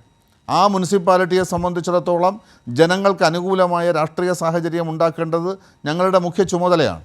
അതുകൊണ്ട് തന്നെ പാലക്കാട് മുനിസിപ്പാലിറ്റിയിൽ പക്ഷേ ശ്രീ ശിവൻകുട്ടി അത് പറയുമ്പോൾ ഇനി ഒരു വർഷം തികച്ചില്ല തദ്ദേശ ഭരണ തെരഞ്ഞെടുപ്പിലേക്ക്. ഈ തെരഞ്ഞെടുപ്പിൽ നഗരസഭാ പ്രവർത്തനം, അതുമായി ബന്ധപ്പെട്ട വികസന പ്രശ്നങ്ങൾ നഗരത്തിൽ വലിയ ചർച്ചയായിരുന്നു. അപ്പോൾ ആ നിലയിൽ കൂടി അത് BJP വളരെ ഗൗരവത്തിൽ ആ തിരിച്ചടിയെ കാണേണ്ടതാണ്. താങ്കളത് വ്യക്തമായി തുറന്നു തന്നെ അക്കാര്യം സമ്മതിച്ച് തന്നെ വിശദീകരിച്ച് സംസാരിച്ചു. മറ്റൊന്ന് സ്ഥാനാർത്ഥിയുമായി ബന്ധപ്പെട്ടാണ്. പ്രചരണ രംഗത്ത് ഏറ്റവും അധികം ചർച്ച സ്വാഭാവികമായും BJPക്ക് അത് ആ കാലത്ത് അംഗീകരിക്കാൻ കഴിയുമായിരുന്നില്ല. 2021 ഈ ശ്രീധരനിലൂടെ നേടിയെടുത്ത ഒരു മികവിനെ നിലനിർത്താൻ പോരുന്ന സ്ഥാനാർത്ഥിയാണോ കൃഷ്ണകുമാർ എന്ന ചോദ്യം പ്രചാരണ രംഗത്ത് വളരെ പ്രബലമായിട്ടുണ്ടായിരുന്നു. മാത്രമല്ല, ഞാൻ മുമ്പ് പറഞ്ഞ പോലെ BJPക്ക് അകത്ത് തന്നെ അസംതൃപ്തമായിട്ടുള്ള, അല്ലെങ്കിൽ BJP അനുഭാവ തലങ്ങളിലോ എവിടെയെങ്കിലുമൊക്കെ ആവട്ടെ അസംതൃപ്തമായിട്ടുള്ള, അതിനോട് വലിയ യോജിപ്പില്ലാത്ത, അല്ലാതെ സ്ഥാനാർത്ഥി മാറി വന്നാൽ ഒരുപക്ഷെ നിങ്ങൾക്ക് ചെയ്യാവുന്ന വോട്ടുകൾ കൂടിയുണ്ട്. അത്തരം സാഹചര്യങ്ങൾ ഈ തെരഞ്ഞെടുപ്പിൽ അവിടെ നിങ്ങൾ അഭിമുഖീകരിച്ചു എന്നത് ഇപ്പോൾ തുറന്നു പറയാവുന്ന ഒരു യാഥാർത്ഥ്യമാണോ ശ്രീ ശിവൻകുട്ടി? അല്ല, അതിനെ സംബന്ധിച്ച് പറയുന്ന സമയത്ത് പാലക്കാട് മെട്രോ ശ്രീധർ മത്സരിക്കുന്ന സമയത്ത് മെട്രോ ശ്രീധർ ലോകോത്തര നിലവാരമുള്ള ഒരു സ്ഥാനാർത്ഥിയാണ്. അദ്ദേഹത്തിന് ലഭിക്കുന്ന അംഗീകാരം എന്ന് പറയുന്നത് ജനങ്ങൾ കൊടുക്കുന്ന വലിയ മഹത്തായ അംഗീകാരമാണ്. അതെല്ലാം BJPയുടെ നേട്ടമായിട്ടാണ് നിങ്ങൾ പ്രചരണ കാലത്ത് പറഞ്ഞുകൊണ്ടിരുന്നത്. അത് അങ്ങനെ പറ്റൂ. അതങ്ങനെ തന്നെയാണ്. ഈ റിയാലിറ്റിയിൽ നിന്നുകൊണ്ട് സ്ഥാനാർത്ഥി നിർണയം കുറച്ചുകൂടി ജാഗ്രതയോടെ, ഗൗരവത്തോടെ, അല്ലെ ഗൗരവമില്ല എന്നല്ല ഞാൻ പറഞ്ഞത്, ജാഗ്രതയോടെ കുറച്ചുകൂടി പൾസ് മനസ്സിലാക്കി ചെയ്യേണ്ടതായിരുന്നു എന്ന് തോന്നുന്നുണ്ടോ? അല്ലല്ല ശരത്ത്, ഞാൻ അതിനകത്ത് ശിവരാജനെ പോലുള്ളവർ പറഞ്ഞിട്ടുണ്ട് സ്ഥാനാർത്ഥി നിർണയത്തിൽ. ശിവരാജൻ പറയുന്നത് അതൊക്കെ ഞാൻ പറഞ്ഞോട്ടെ. ഞാൻ ഇതിനകത്ത് പറയുന്നത് ശ്രീ കൃഷ്ണകുമാർ BJPയുടെ ഏറ്റവും അവിടത്തേക്ക് പറ്റിയിട്ടുള്ള സ്ഥാനാർത്ഥി ശ്രീ കൃഷ്ണകുമാറാണ്. ഇപ്പോൾ പാർട്ടിയെ സംബന്ധിച്ചിടത്തോളം പാർട്ടിയുടെ ജില്ലാ കമ്മിറ്റിയും മണ്ഡലം കമ്മിറ്റികളും പാർട്ടിയുടെ സംഘടനാ സംവിധാനമുണ്ട്. ആ സംഘടനാ സംവിധാനം പറയുന്ന സ്ഥാനാർത്ഥി എന്ന് പറയുന്നതും അവിടുത്തെ മുനിസിപ്പാലിറ്റിയുടെ വൈസ് ചെയർമാനായിരുന്ന ആളുമാണ് ശ്രീ കൃഷ്ണകുമാർ. കൃഷ്ണകുമാറിന് പാലക്കാടത്തെ സ്വാധീനം ഏറ്റവും വലുതാണ്. ഇപ്പോൾ ശരത്ത് അവിടെ വോട്ടിങ്ങിൻ്റെ കുറവ് വന്നിരിക്കുന്നത് കഴിഞ്ഞ ലോക്സഭാ തെരഞ്ഞെടുപ്പിൽ 43,000 വന്നിരുന്നു. ആ 43,000 വന്നത് അവിടെ ഒരു 3,000-ൻ്റെ കുറവ് മാത്രമേ ഞങ്ങൾക്ക് വന്നിട്ടുള്ളൂ. അതേസമയം ഞങ്ങളുടെ ശക്തകേന്ദ്രമായിട്ടുള്ള മൂത്താന്തറ പോലെയുള്ള പ്രദേശം, ആ മൂത്താന്തറ പോലെയുള്ള പ്രദേശത്ത് ഞങ്ങൾക്ക് അവിടെ LDFനും UDFനും 3 ബൂത്ത് മൂത്താന്തറ, അവിടെ ഞങ്ങളുടെ ശക്തി കേന്ദ്രമാണ്. ആ മൂത്താന്തറയിൽ 100, 110, 110 അത്രയും 127 വോട്ടുകളെ LDF UDFന് ലഭിച്ചിട്ടുള്ളൂ. ഞങ്ങൾക്ക് ലഭിച്ചിട്ടുള്ളത് 880. ബാക്കി ഭാഗങ്ങളൊക്കെ ആലോചിച്ച് നോക്കൂ ശ്രീ ശിവൻകുട്ടി. 1-2 റൗണ്ടിൽ കാരണം ലീഡ് കിട്ടിയപ്പോൾ പോലും വളരെ വീക്കായ ലീഡാണ്. അപ്പോൾ തന്നെ BJPക്ക് അറിയാം ഇത് പോരാ എന്നുള്ളത്. പിന്നീട് രാഹുൽ ലീഡിലേക്ക് കടന്നു വന്നു. അതുപോലെ തന്നെ നഗരസഭയുടെ മറ്റു ചില പ്രദേശങ്ങളിലേക്ക് വന്നപ്പോൾ LDF 2ാം സ്ഥാനത്ത് വരുന്നു. ചില റൗണ്ടുകളിലാണ് ഞാൻ പറയുന്നത്, ആകെയല്ല, വരുന്ന നിലയുണ്ടായി. മാത്രമല്ല ചിലയിടത്തൊക്കെ നാമമാത്രമായ ലീഡിലേക്ക് ഒതുങ്ങി. മുത്തന്തറ പോലെ എക്സെപ്ഷണൽ കേസസിലാണ് നിങ്ങൾക്ക് കുറച്ചുകൂടി കിട്ടിയത്. പക്ഷേ അപ്പോൾ പോലും മുൻ തെരഞ്ഞെടുപ്പുകളിൽ കിട്ടിയ ലീഡിൽ എത്താനേ കഴിഞ്ഞിട്ടില്ലല്ലോ. അതല്ലേ ഈ തിരിച്ചടി, അതുകൊണ്ടാണല്ലോ വോട്ട് കുറഞ്ഞത്. അല്ല, ഞാനിതിനകത്തൊരു കാര്യം ശരത്തെ, ഒന്ന് ഉപതെരഞ്ഞെടുപ്പാണ്. ഈ ഉപതെരഞ്ഞെടുപ്പെന്ന് പറയുമ്പോൾ തന്നെ ഉപതെരഞ്ഞെടുപ്പിൽ ഭരിക്കുന്ന ഗവൺമെൻറ്റിൻ്റെയും അതുപോലെ പ്രതിപക്ഷത്തിൻ്റെയും ഒരു വലിയ സാന്നിധ്യം അക്കാര്യത്തിലുണ്ട്. ഒന്ന്, ഷാഫി പറമ്പിൽ മത്സരിച്ചിരുന്ന ഒരു മണ്ഡലമാണ്. അവിടെ നടക്കുന്ന രാഷ്ട്രീയപരമായിട്ടുള്ള സമീപനങ്ങളെ സംബന്ധിച്ച് പൊതുജനങ്ങൾക്ക് നന്നായിട്ടറിയാം. അവിടെ ഞങ്ങളുടെ ശക്തി കേന്ദ്രത്തിനകത്ത്, ഞങ്ങളുടെ നല്ല ശക്തി കേന്ദ്രമാണ് പാലക്കാട് മുനിസിപ്പാലിറ്റി, ഞാൻ ഇല്ലയെന്ന് ഒരിക്കലും നിഷേധിക്കുന്നില്ല. ഞങ്ങൾക്ക് അവിടെ അല്പം വോട്ട് കുറഞ്ഞിട്ടുണ്ട്, ഞങ്ങൾ പ്രതീക്ഷിച്ച വോട്ട് വന്നിട്ടില്ല. അതുകൊണ്ട് തന്നെ ഞങ്ങളത് പരിശോധിക്കും, അതുമായി ബന്ധപ്പെട്ട് മുമ്പോട്ട്. പക്ഷെ ഒരു കാര്യമുണ്ട്, അവിടെ മത്സരിച്ച LDFൻ്റെ സ്ഥാനാർത്ഥി സരിൻ, ആ സരിൻ ഞങ്ങളുടെ പ്രതീക്ഷ സരിൻ കുറേ കൂടെ മുമ്പോട്ട് പോകുമെന്നാണ്. കാരണം സരിൻ നടത്തിയിട്ടുള്ള പ്രവർത്തനങ്ങൾ ഞങ്ങൾ പരിശോധിച്ചിട്ടുണ്ട്. പരിശോധിക്കുന്ന സമയത്ത് സരിൻ കുറച്ചുകൂടെ മുമ്പോട്ട് പോകും. അതും ഞങ്ങളുടെ പ്രതീക്ഷയിലുണ്ടായിരുന്നു. പക്ഷെ അവിടെ വന്നിട്ടുള്ള രാഷ്ട്രീയപരമായിട്ടുള്ള നീക്കത്തിൽ UDFൻ്റെ വിജയം അത് SDPI അടക്കമുള്ള രാഷ്ട്രീയ പാർട്ടികൾ, പോപ്പുലർ ഫ്രണ്ടിനെ അടക്കം കൂട്ടുപിടിച്ചുകൊണ്ടുള്ള ഒരു തെരഞ്ഞെടുപ്പാണ് അവിടെ വിജയം നടത്തിയിരിക്കുന്നത്. ഓക്കെ, അതും ആദ്യം നമ്മൾ തിരിച്ചറിയണം. ഞാൻ താങ്കളിലേക്ക് വരാം. ശ്രീ അനിൽകുമാർ കൂടി ഈ ചർച്ചയിലേക്ക് എത്തുന്നുണ്ട്. ഞാൻ അതിനുശേഷം ശ്രീ സേനാപതിയിലേക്കും ശ്രീ അഡ്വക്കേറ്റ് ലാൽകുമാറിലേക്കും മടങ്ങി വരാം. ഇവിടെ പാലക്കാട് പറഞ്ഞ് നിർത്തിയതുകൊണ്ട് ഞാൻ ആദ്യം പാലക്കാട്ടേക്ക് തന്നെ വരികയാണ്. ഇപ്പോൾ BJP തന്നെ പറയുന്നത് പ്രചരണ രംഗത്തെ സരിൻ്റെ സാന്നിധ്യവും ഇടതുമുന്നണിയുടെ പ്രചാരണ രീതിയും ഒക്കെ കണ്ടിട്ടാണ് BJP പ്രതിനിധി ഇപ്പോൾ ശ്രീ C ശിവൻകുട്ടി പറഞ്ഞത് BJPയും കരുതിയത് കുറേ കൂടി മുന്നിലേക്ക് സരിൻ എന്ന സ്ഥാനാർത്ഥിയിലൂടെ ഇടതുമുന്നണി വരും എന്നാണ്. പക്ഷേ കാര്യമായ വോട്ട് വിഹിതം വർദ്ധിച്ചിട്ടില്ല, 2ാം സ്ഥാനത്തേക്ക് എത്താനും കഴിഞ്ഞിട്ടില്ല. ഇതിൻ്റെ ഒരു പ്രധാന കാരണം പാലക്കാടുമായി ബന്ധപ്പെട്ട് നോക്കിയാൽ വിജയസാധ്യത ഇല്ലാത്ത ഒരു മുന്നണിയായി പാലക്കാട്ട് ഇടതുമുന്നണി നിൽക്കുന്നു എന്നതൊരു പ്രതിബന്ധമാണോ LDFനെ സംബന്ധിച്ച്? കാരണം ഇപ്പോൾ BJPയിലെ അസംതൃപ്തരായിട്ടുള്ള വോട്ടുകൾ അത് പോകുന്നതും കോൺഗ്രസിലേക്ക് എന്നൊരവസ്ഥയുണ്ട്. കാരണം ഇപ്പോൾ സന്ദീപ് വാര്യരെ പോലെ ഒരാൾ BJP വിട്ട് കോൺഗ്രസിലേക്ക് പോയ ശേഷവും നഗരത്തിനകത്തെ BJPയുടെ വോട്ടിൽ വന്നിട്ടുള്ള കുറവ് നമ്മൾക്കറിയാം. ആ കുറവ് തന്നെ അപ്പുറത്ത് കോൺഗ്രസ്സിന് നേട്ടവുമായിട്ടുണ്ട്. എന്നാൽ താരതമ്യേന അതിനനുസരിച്ചുള്ളൊരു വിഹിതം അല്ലെങ്കിൽ ആ മാറ്റത്തിനനുസരിച്ച് പെർഫോം ചെയ്യാൻ കഴിഞ്ഞിട്ടില്ല. ഇതിൻ്റെ ഒരു അടിസ്ഥാന കാരണം വോട്ട് കൊടുത്താലും വിജയിക്കില്ല എന്നൊരു ബോധം ഇടതുമുന്നണിയെ സംബന്ധിച്ച് പാലക്കാട്ടുള്ളതാണോ മുന്നണിയുടെ ഇപ്പോഴത്തെ ഒരു തടസ്സം?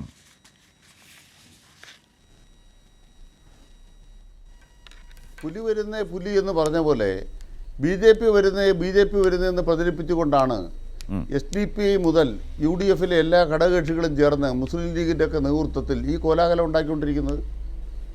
അതുകൊണ്ടാണ് SDPയുടെ വോട്ട് വേണ്ട എന്ന് പറയാൻ തൻ്റെ ഇടയില്ല എന്ന് മാത്രമല്ല, ഞാനിപ്പോൾ ശരത്തിന് ഇട്ട് തന്നിട്ടുള്ളൊരു ഫോട്ടോ ഉണ്ട്, അത് നോക്കിയാൽ അറിയാം. SDPയുടെ പ്രചരണ സ്ക്വാഡിൻ്റെ കൂടെ UDF സ്ഥാനാർത്ഥി നിൽക്കുന്നു.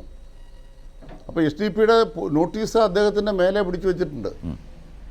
എന്നിട്ട് എന്താണ് സംഭവിച്ചുകൊണ്ടിരിക്കുന്നത്? ആ SDPI വിജയത്തിൻ്റെ അവകാശം പങ്കെടുത്തിരിക്കുകയാണ്, അവകാശം പങ്കിട്ടെടുക്കുകയാണ്.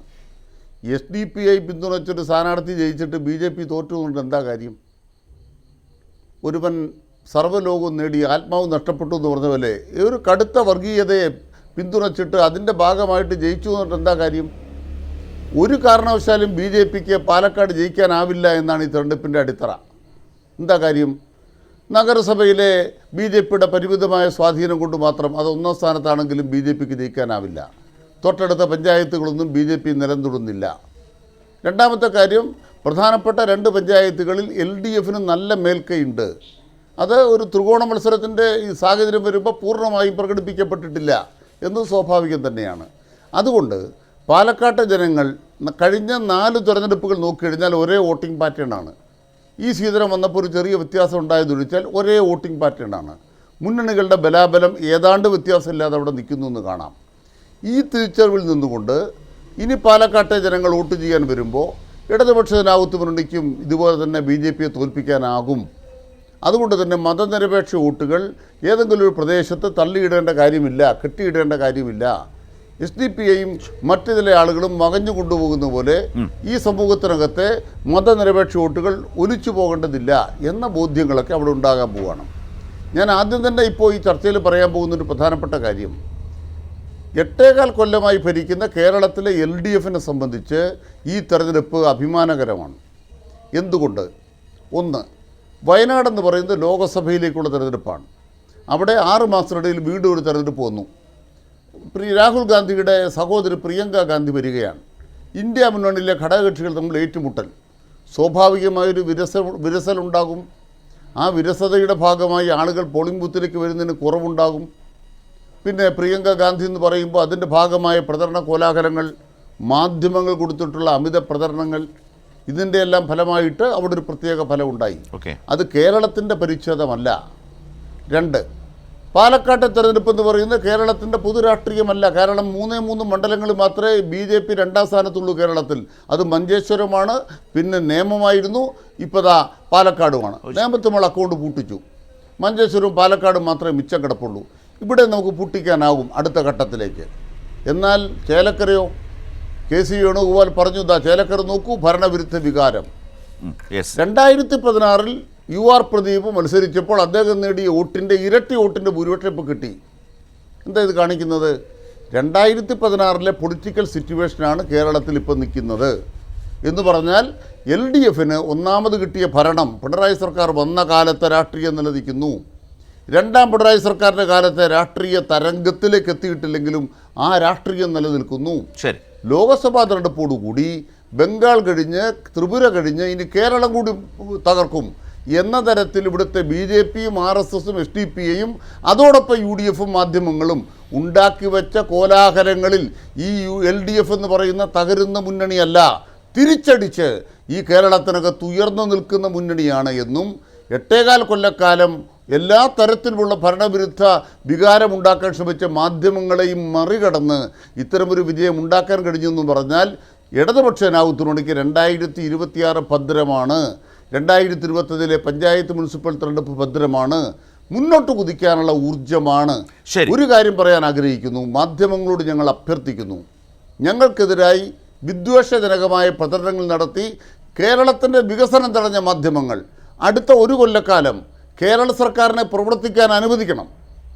കേരളത്തിൻ്റെ വികസനം നിങ്ങൾ തടയരുത്. കേന്ദ്ര സർക്കാർ മാത്രമല്ല, മാധ്യമങ്ങളും കേരളത്തിൻ്റെ വികസനത്തിനെതിരെ കുത്തിത്തിരിപ്പുണ്ടാക്കുന്നു. ദയവായി LDFനെ ദുർബലപ്പെടുത്താൻ വേണ്ടി നിങ്ങൾ നടത്തുന്ന പ്രവർത്തനം അവസാനിപ്പിക്കണം. LDFന് അതിൻ്റെ മാൻഡേറ്റ് നടപ്പാക്കി അതിൻ്റെ പൂർണ്ണ നേട്ടങ്ങൾ ജനങ്ങളിൽ എത്തിക്കാൻ അവസരം തരണം. റൈറ്റ്. ഏതായാലും ചർച്ചയിൽ അല്പം വൈകിയാണ് വന്നെങ്കിലും ശ്രീ സേനാപതി, താങ്കൾ ചേലക്കരയുമായി മുന്നോട്ട് വെച്ച കാരണം കെ രാധാകൃഷ്ണൻ്റെ ഭൂരിപക്ഷം കിട്ടിയില്ലല്ലോ, അതിൽ വലിയ കുറവ് വന്നല്ലോ എന്ന് പറഞ്ഞപ്പോൾ അത് കേട്ടില്ലെങ്കിലും ശ്രീ അനിൽകുമാർ പറഞ്ഞൊരു കാര്യം 2016 രാഷ്ട്രീയ സാഹചര്യത്തിൽ നിൽക്കുന്നു എന്ന് പറയുന്നത് തന്നെ ഇടതുപക്ഷത്തെ സംബന്ധിച്ച് കൂടുതൽ ആത്മവിശ്വാസം പകരുന്നതാണ്. ആ മറുപടിയിൽ താങ്കൾക്ക് പറയാനുള്ളതുണ്ട്, അതുകൊണ്ട് ഞാനത് മുന്നോട്ട് വെക്കുന്നു. രണ്ടാമത്തെ കാര്യം, അദ്ദേഹം എനിക്ക് അയച്ചു എന്ന് പറയുന്നത് രാഹുൽ മാങ്കൂട്ടം കുറച്ച് SDPI നേതാക്കളുമായി നിൽക്കുന്നതാണ്. അതിലെ ചിലരെ ഇന്നത്തെ SDPI ആണ് രാഹുൽ മാങ്കൂട്ടം ജയിക്കാൻ പോകുന്നു എന്നറിഞ്ഞപ്പോൾ ആദ്യം വിജയാഹ്ലാദ പ്രകടനവുമായി പാലക്കാട്ട് ഇറങ്ങിയത്. ആ ആളുകളും സ്ഥാനാർത്ഥിയും കൂടി നിൽക്കുന്നതാണ്. അവർ പ്രചാരണത്തിന് നോട്ടീസ് രാഹുലിന് വേണ്ടി മറ്റും നോട്ടീസ് കൊടുക്കുന്ന ഘട്ടത്തിലാണ് ഇവർക്കൊപ്പം നിന്ന് പോസ് ചെയ്യുന്നത്. ഇതേ ഘട്ടത്തിൽ തന്നെ ഒരു മാധ്യമപ്രവർത്തക ചോദിക്കുന്നുണ്ട്, SDPI വോട്ട് വേണ്ട എന്ന് പറയുമോ? അത് പറയാതിരിക്കാൻ രാഹുൽ വല്ലാതെ പരിശ്രമിച്ച് പോകുന്ന വീഡിയോയൊക്കെ ഇതിനു ശേഷവും മുന്നോട്ട് പോകുന്നുണ്ട്. അപ്പോൾ നേരത്തെ അനിൽകുമാർ പറഞ്ഞതുപോലെ BJP അധികാരത്തിലേക്ക് വരും എന്ന് പറയുന്ന ഒരു നറേറ്റീവ് ഉണ്ടാക്കുക, നമ്മൾക്കെല്ലാം ഇന്നത്തേതോടുകൂടി അത് കുറെ കൂടി ബോധ്യപ്പെട്ടു. നേരത്തെ മനസ്സിലായ കാര്യമാണ്, നഗരസഭയിലെ വോട്ട് കൊണ്ട് പാലക്കാട്ട് ഒരു കാലത്തും BJP പാലക്കാട് നിയമസഭാ മണ്ഡലം പിടിക്കാൻ കഴിയില്ല. പക്ഷേ 2021 ഷാഫിയുടെ നേതൃത്വത്തിൽ നടപ്പാക്കിയ ആ പൊളിറ്റിക്കൽ തന്ത്രം വിജയിച്ചു. അത് ഈ ശ്രീധരൻ കൂടിയായിരുന്നു എന്നുള്ളതുണ്ട്. ഈ ശ്രീധരനെ ജയിക്കാതിരിക്കാൻ എന്ന തന്ത്രം അത് വിജയിച്ചപ്പോൾ ഈ ഉപതെരഞ്ഞെടുപ്പിൽ UDF ആ ഉത്തരവാദിത്വം ജമാഅത്തെ ഇസ്ലാമിയെ ഏൽപ്പിക്കുന്നു, SDPI ഏൽപ്പിക്കുന്നു. അപ്പുറത്ത് മുസ്ലിം ലീഗ്, UDFിലെ ഘടകകക്ഷി എന്ന നിലയിൽ മുസ്ലിം ലീഗ് ഇവർക്കൊപ്പം നിന്നുകൊണ്ട് പ്രവർത്തിക്കുന്നു. അങ്ങനെ ആ നിലയിലേക്ക് ഒരു BJP അധികാരത്തിൽ വരാതിരിക്കാൻ വീണ്ടും, അല്ലെങ്കിൽ BJP ജയിക്കാതിരിക്കാൻ വേണ്ടി എന്ന മട്ടിൽ ആ പഴയ പ്രചാരണം ഇവരെ ഏൽപ്പിക്കുന്നു. ആ വിജയം യഥാർത്ഥത്തിൽ അതിൻ്റെ അവകാശം ഉറപ്പിച്ചെടുക്കാനാണ് SDPI ഇന്ന് കോൺഗ്രസ്സുകാർ ഇറങ്ങും മുമ്പ് തന്നെ വിജയാഹ്ലാദവുമായി ഇറങ്ങിയത്. അത് യഥാർത്ഥത്തിൽ നിങ്ങൾ അവകാശപ്പെടുന്ന മതേതര വിജയത്തിന് മേലുള്ള ഒരു കറുത്ത പാട് തന്നെയല്ലേ? ഈ ശരത്തെ, നാട്ടിലിപ്പോൾ ആരെങ്കിലും 4 പേരൊരു കൊടിയായിട്ട് ഇറങ്ങിയിട്ട് ഞങ്ങള് രാഹുൽ മാങ്കൂട്ടത്തിന്റെ തെരഞ്ഞെടുപ്പ് വിജയത്തിലെ ആഹ്ലാദ പ്രകടനമാണ് എന്ന് പറഞ്ഞാൽ അതിന്റെ ഉത്തരവാദിത്വം ഞങ്ങൾ UDFന് ഏക്കാൻ പറ്റത്തില്ല.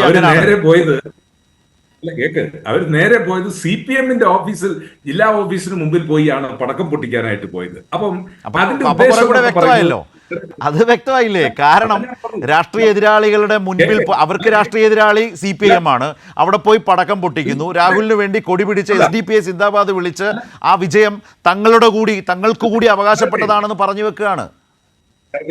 എന്നെ പറയാനിരിക്കുന്നു. ഈ രാഷ്ട്രീയമായി പ്രസക്തി നഷ്ടപ്പെട്ട ചില ആളുകൾക്ക് ഞങ്ങളും ജീവിച്ചിരിക്കുന്നു എന്ന് അറിയിക്കണമെങ്കിൽ ഇങ്ങനെയുള്ള ചില പരിപാടികളും ഒക്കെ ആയിട്ട് നവംബർ 2-ാം തീയതിയാണ് SDPIയുടെ സംസ്ഥാന കമ്മിറ്റിയുടെ വൈസ് പ്രസിഡന്റ് എന്ന് അവകാശപ്പെട്ട ഒരു അലിയാർ, അദ്ദേഹത്തിന്റെ ഒരു വാർത്താ സമ്മേളനം പാലക്കാട് നടക്കുന്നത്. അപ്പൊ ഞാൻ ചേലക്കരയാണ് തെരഞ്ഞെടുപ്പ്, അന്ന് വൈകുന്നേരം ഞാൻ ഒരു ചാനലിൽ അതിനെക്കുറിച്ച് ചർച്ച ചെയ്ത. അപ്പൊ അദ്ദേഹം SDP പിന്തുണ പ്രഖ്യാപിക്കുകയാണ്. എങ്ങനെയാണ്? ഞങ്ങൾ വയനാട്ടിൽ പ്രിയങ്ക ഗാന്ധിക്ക് പിന്തുണ പ്രഖ്യാപിച്ചിരിക്കുന്നു. അപ്പോൾ നിങ്ങൾ പാലക്കാട് എന്താ ചെയ്യുന്നത്? പാലക്കാട് ഞങ്ങൾ BJPയെ പരാജയപ്പെടുത്താനുള്ള ആളുകൾക്ക് വോട്ട് ചെയ്യും. എന്നാൽ ഈ യോഗ്യന്മാർ അന്ന് പറയണ്ടേ, ഞങ്ങൾ ഇതാ UDFന്റെ അതാണ് യു ഡി എഫിന്റെ സ്ട്രാറ്റജി. സ്ഥാനാർത്ഥി BJPയെ പരാജയപ്പെടുത്തുക എന്ന് പറയുമ്പോൾ അത് മെല്ലെ കടന്നു വരുന്നത് 2021 ആ തന്ത്രം. അതാണ് ഞാൻ പറഞ്ഞത്. ഇപ്പൊ ക്ലിയറായി. ആ സ്ട്രാറ്റജി ഇത്തവണ അവരെ കോൺഗ്രസ് ഏൽപ്പിച്ചോ? എന്നെ പറയാൻ ഞങ്ങൾ 1840 വോട്ടിനല്ല, ഞങ്ങൾ 18,480 വോട്ടിന്റെ 840 വോട്ടിന്റെ ഭൂരിപക്ഷത്തിലാണ് ജയിച്ചത്. ഞങ്ങൾ 18,840 വോട്ടിന്റെ ഭൂരിപക്ഷത്തിലാണ് ജയിച്ചത്. അത് ഈ കൂട്ടുകെട്ടിന്റെ കൂടിയല്ലേ? ഈ കൂട്ടുകെട്ടിന്റെ സംഭാവനയാണെന്ന് SDPI ഇന്ന് ഉറപ്പിച്ചു വെച്ചു. നാലോ ആറോ SDPI-കാരൻ പ്രകടനവുമായിട്ട് വന്നിട്ട് ഞങ്ങൾ അത് അവർക്കറിയാന്നേ. കാരണം സേനാപതി വേണുവിനെ പോലെ ഉള്ളവർ ചർച്ചയിൽ വന്നിരുന്നിട്ട് ഇങ്ങനെ പറയുന്ന അറിയാവുന്നത് കൊണ്ടാണ് രാഹുൽ മാങ്കൂട്ടം ജയിക്കാൻ പോകുമ്പോൾ അവരുടെ അവകാശം അത് അവരുടെ ക്ലെയിം അവർ ഉറപ്പിച്ചത്. കുറച്ച് കാണിക്കാൻ വേണ്ടി നിങ്ങളും SDPI-കാരും ഒക്കെ ചേർന്നുകൊണ്ട് ഇറക്കിയിരിക്കുന്ന ചില നറേറ്റീവ്. ഇനി ഇവിടെ അനിൽകുമാർ പറയുന്നത് SDPI-കാരനോടൊപ്പം ചേർന്ന് നിൽക്കുന്ന ഫോട്ടോ കണ്ടിരിക്കുന്നു. ഇല്ലേ, SDPI-കാരന്റെ പ്രകടനത്തിൽ പോയി നേടാനും പറഞ്ഞിട്ടില്ലല്ലോ. SDPI-കാരനോട് ചേർന്ന് നിൽക്കുന്ന ഫോട്ടോയല്ലേ കണ്ടിട്ടുള്ളൂ. അല്ല, എന്റെ ശരത്തെ, ഈ തെരഞ്ഞെടുപ്പിൽ ന്യൂനപക്ഷ വർഗീയതയെ ഇതുപോലെ ഇളക്കിവിടാൻ നിങ്ങൾ കളിച്ച നെറികേട്, ആ നെറികേടാണ് 2 പത്രങ്ങളിൽ, സുപ്രഭാതം പത്രത്തിലും അതുപോലെ തന്നെ സിറാജ് പത്രത്തിലും നിങ്ങൾ കൊടുത്ത പരസ്യം. നിങ്ങൾ സന്ദീപ് വാര്യരല്ല തെരഞ്ഞെടുപ്പിൽ മത്സരിക്കുന്നത്. നിങ്ങൾ സന്ദീപ് വാര്യര് നിക്കറ് വിട്ട് സന്ദീപ് വാര്യര് വടിയും പിടിച്ച് നടക്കുന്ന ഈ പരസ്യം ഈ സുപ്രഭാതം പത്രത്തിലും സിറാജ് പത്രത്തിലും ഒക്കെ കൊടുത്തത് അതാരെ ഇളക്കി വിടാനാന്ന് പാലക്കാട്ടെ പൊതുസമൂഹത്തിന് ബോധ്യപ്പെട്ടതേ. അതല്ലേ ലാലു മുമ്പേ പറഞ്ഞു, ഇതൊക്കെ ജനം കാണുന്നു. ആ ജനത്തിന് ഇതൊക്കെ ബോധ്യപ്പെട്ടത് കൊണ്ടാണ് അവർ താങ്കളുടെ കണക്ഷൻ ഇപ്പോൾ കട്ടാവും. ഞാൻ സേനാപതിയിലേക്ക് വരാം. ലാലും അനിൽകുമാറും അറിയണം, 3ാം സ്ഥാനത്ത് പാലക്കാട് നിൽക്കുന്ന നിങ്ങളാ പറയുന്നത് തടയാനായിട്ട്. Your position is in third position. അത് അവർ കേട്ടിട്ടുണ്ട്. താങ്കളുടെ കണക്ഷൻ ഇപ്പോൾ കട്ടാവും. തിരിച്ച് റീകണക്ട് ചെയ്യാം. ഇവിടെ ഒന്ന് ചുരുക്കി ശ്രീ അനിൽകുമാർ 1-2 വിഷയത്തിലേക്ക് വരാം. ഒന്ന്, അവർ പറയുന്നത് ഇപ്പോൾ SDPI-യോ ജമാഅത്തെ ഇസ്ലാമിയോ അല്ലെങ്കിൽ UDFന്റെ ഭാഗമായ മുസ്ലിം ലീഗോ ഒന്നും ഉള്ളതുകൊണ്ടല്ല. നിങ്ങളുടേത് അതൊരു നറേറ്റീവ് മാത്രമാണ്. അതേസമയം ആ പരസ്യം 2 പരസ്യം കൊടുത്തല്ലോ. സന്ദീപ് വാര്യര് കോൺഗ്രസ്സുകാരനായ ഒരു ഘട്ടത്തിൽ കൊടുത്ത പരസ്യമുണ്ടല്ലോ, സരിൻ തരംഗം എന്ന്. ആ പരസ്യമാണ് യഥാർത്ഥത്തിൽ അവർക്ക് ഗുണമായി മാറിയത്. മതനിരപേക്ഷ വോട്ടുകൾ ആകെ ഏകീകരിച്ചത് ആ പരസ്യം കണ്ടിട്ട് നിങ്ങളോടാകെ അസ്വസ്ഥരായി അങ്ങനെ അവിടേക്ക് വോട്ട് ചെന്നു വീണു എന്നുള്ള ഒരു വാദമാണ് അദ്ദേഹം മുന്നോട്ട് വെച്ചത്. അത് കേട്ടിട്ടുണ്ടാകുമെന്ന് വിചാരിക്കുന്നു. മറുപടി.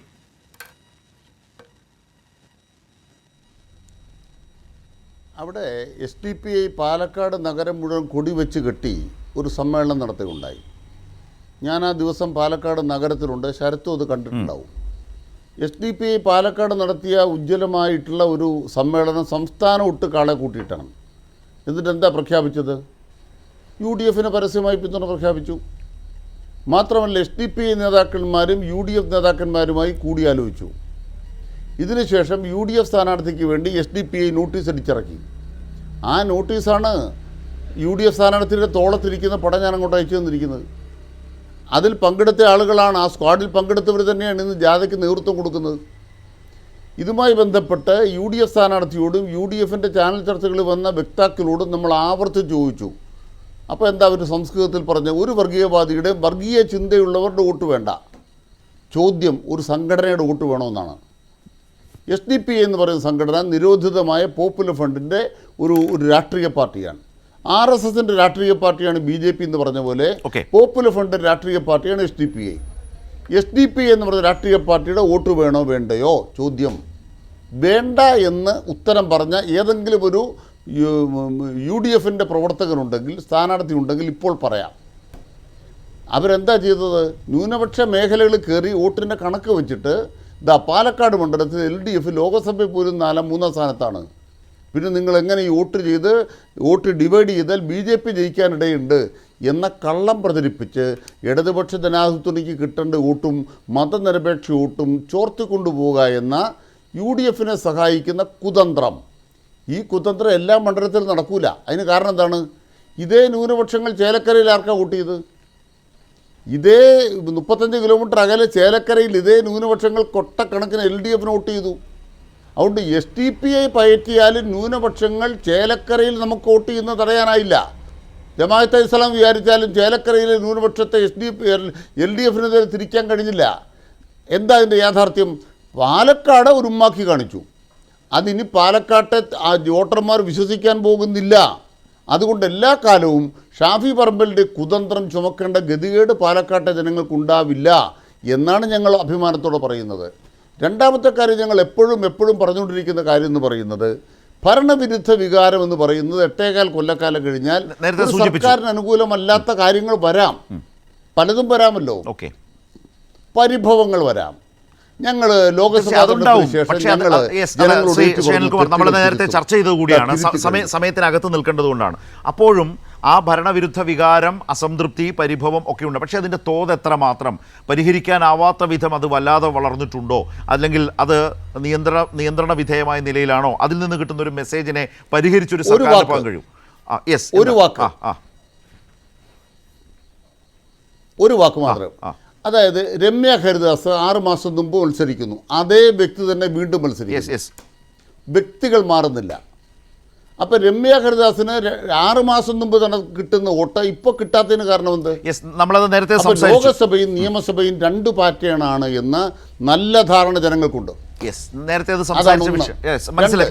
Your Pradeep 2016, 2024 clear. ഇവിടെ ഒരു ശ്രീ ശിവൻകുട്ടി, പാലക്കാടിൻ്റെ കാര്യത്തിൽ ഞാൻ മുമ്പ് 2-3 കാര്യങ്ങൾ നിങ്ങളുടെ സംഘടനാ പ്രശ്നങ്ങളുമായി ബന്ധപ്പെട്ട്, ആ സംഘടനാ പ്രശ്നങ്ങളുമായി ബന്ധപ്പെട്ടൊക്കെ സംസാരിച്ചു. നഗരസഭ നിങ്ങൾക്ക് ഒരു അതൃപ്തി സൃഷ്ടിക്കുന്ന സാഹചര്യം ഉണ്ടായിട്ടുണ്ട്, ഇതെല്ലാം വന്നിട്ടുണ്ട്. പക്ഷേ ഇതിലൊരു UDFൻ്റെ ഒരു ട്രിക്ക്, ഒരു രീതി നിങ്ങൾ 2021 മുതൽ നിങ്ങളും അവിടെ നേരിട്ട് കാണുന്നതാണ്. അതായത് BJPയെ മുന്നിൽ കാട്ടി വർഗീയതയുടെ ഒരു പുതിയ സാധ്യത തേടൽ, ഒരു ഫോർമുല രൂപീകരിക്കൽ, അതിലൂടെ UDF സൃഷ്ടിച്ചെടുക്കുന്ന ഒരു അധിക വോട്ടിൻ്റെ സമാഹരണം, അത് LDFനെയും വളരെ കൃത്യമായി ബാധിക്കും വിധത്തിലേക്ക് UDF അവിടെ നടപ്പാക്കുന്നു. ഈ ഒരു തന്ത്രം, ഈ ഒരു രീതി ഷാഫിയുടെയും അതുപോലെ UDFനെയും പാലക്കാട്ടെ മറ്റ് നേതാക്കളുടെയും നേതൃത്വത്തിൽ മറ്റ് മതസംഘടനകൾ SDPയും ജമാഅത്തെ ഇസ്ലാമിയും ഒക്കെയായി ചേർന്നുള്ള ആ ഒരു സംഘം അല്ലെങ്കിൽ സഖ്യം പാലക്കാട്ട് ഈ വിജയത്തിലേക്ക് പോകുന്നതിന് പിന്നിൽ കാര്യമായി UDFന് വേണ്ടി പ്രവർത്തിച്ചിട്ടുണ്ടോ? സന്ദീപ് വാര്യർ വരുമ്പോഴും ആ സഖ്യത്തിന് യാതൊരു തരത്തിലുള്ള കോട്ടവും സംഭവിച്ചിട്ടില്ല എന്നുകൂടിയാണോ BJP മനസ്സിലാക്കുന്നത്? അല്ല, പാലക്കാടിനെ സംബന്ധിച്ച് ഈ പറയുന്നതുൾപ്പെടെയുള്ള നിരവധി കാര്യങ്ങൾ ഞാൻ നേരത്തെ സൂചിപ്പിച്ചതുപോലെ ചർച്ച ചെയ്യേണ്ടതുണ്ട്. കാരണം അതിനി വരുന്നതേ ഉള്ളൂ. കാരണം ഇതിനെക്കുറിച്ച് കൂടുതൽ പഠിക്കേണ്ട ഒരു സാഹചര്യം പാലക്കാടിനെ സംബന്ധിച്ചിപ്പോൾ ഉണ്ട്. കാരണം അടുത്ത് വരാൻ പോകുന്ന നിയമസഭാ തെരഞ്ഞെടുപ്പ്, പഞ്ചായത്ത്, മുനിസിപ്പാലിറ്റി തെരഞ്ഞെടുപ്പ്, ഇതൊക്കെ വളരെ പ്രധാനപ്പെട്ടതാണ് എല്ലാ രാഷ്ട്രീയ പാർട്ടികളെ സംബന്ധിച്ചിടത്തോളം. BJPയെ സംബന്ധിച്ചിടത്തോളം പാലക്കാട് വളരെ പ്രധാനപ്പെട്ടതാണ്. അതിനകത്ത് ഷാഫി പറമ്പിൽ എന്ന് പറയുന്ന ഒരു പ്രധാനപ്പെട്ട രാഷ്ട്രീയ നേതാവ്, ഇദ്ദേഹം ഇന്നിപ്പോൾ MP ആണ്. അദ്ദേഹം ഷാഫി പറമ്പിൽ ചെയ്യുന്ന കാര്യങ്ങൾ, ഞാനൊരു രാഷ്ട്രീയ പ്രവർത്തനമാണ്, അദ്ദേഹം കൽപ്പാത്തിയിലും അദ്ദേഹം മൂത്താന്തറയിലും ഒക്കെ പോയിട്ട് അദ്ദേഹം അവിടുത്തെ ജനങ്ങളോട് സഹകരിക്കുന്ന ഒരു സല്ലാപ രീതിയുണ്ട്. ആ സല്ലാപ രീതി അവിടുന്ന് ഭക്ഷണവും അവിടുന്ന് വെള്ളവും ഭക്ഷണവും ഒക്കെ വാങ്ങിക്കഴിച്ച് ആ ജനങ്ങളുടെ ഇടയിൽ ഒരു സഹവർത്തിത്വ മനോഭാവം കാണിച്ച ശേഷം അദ്ദേഹത്തിൻ്റെ മറുഭാഗത്തൊരു പ്രവർത്തനമുണ്ട് ഷാഫി പറമ്പിൽ എന്ന് പറയുന്ന നേതാവിന്.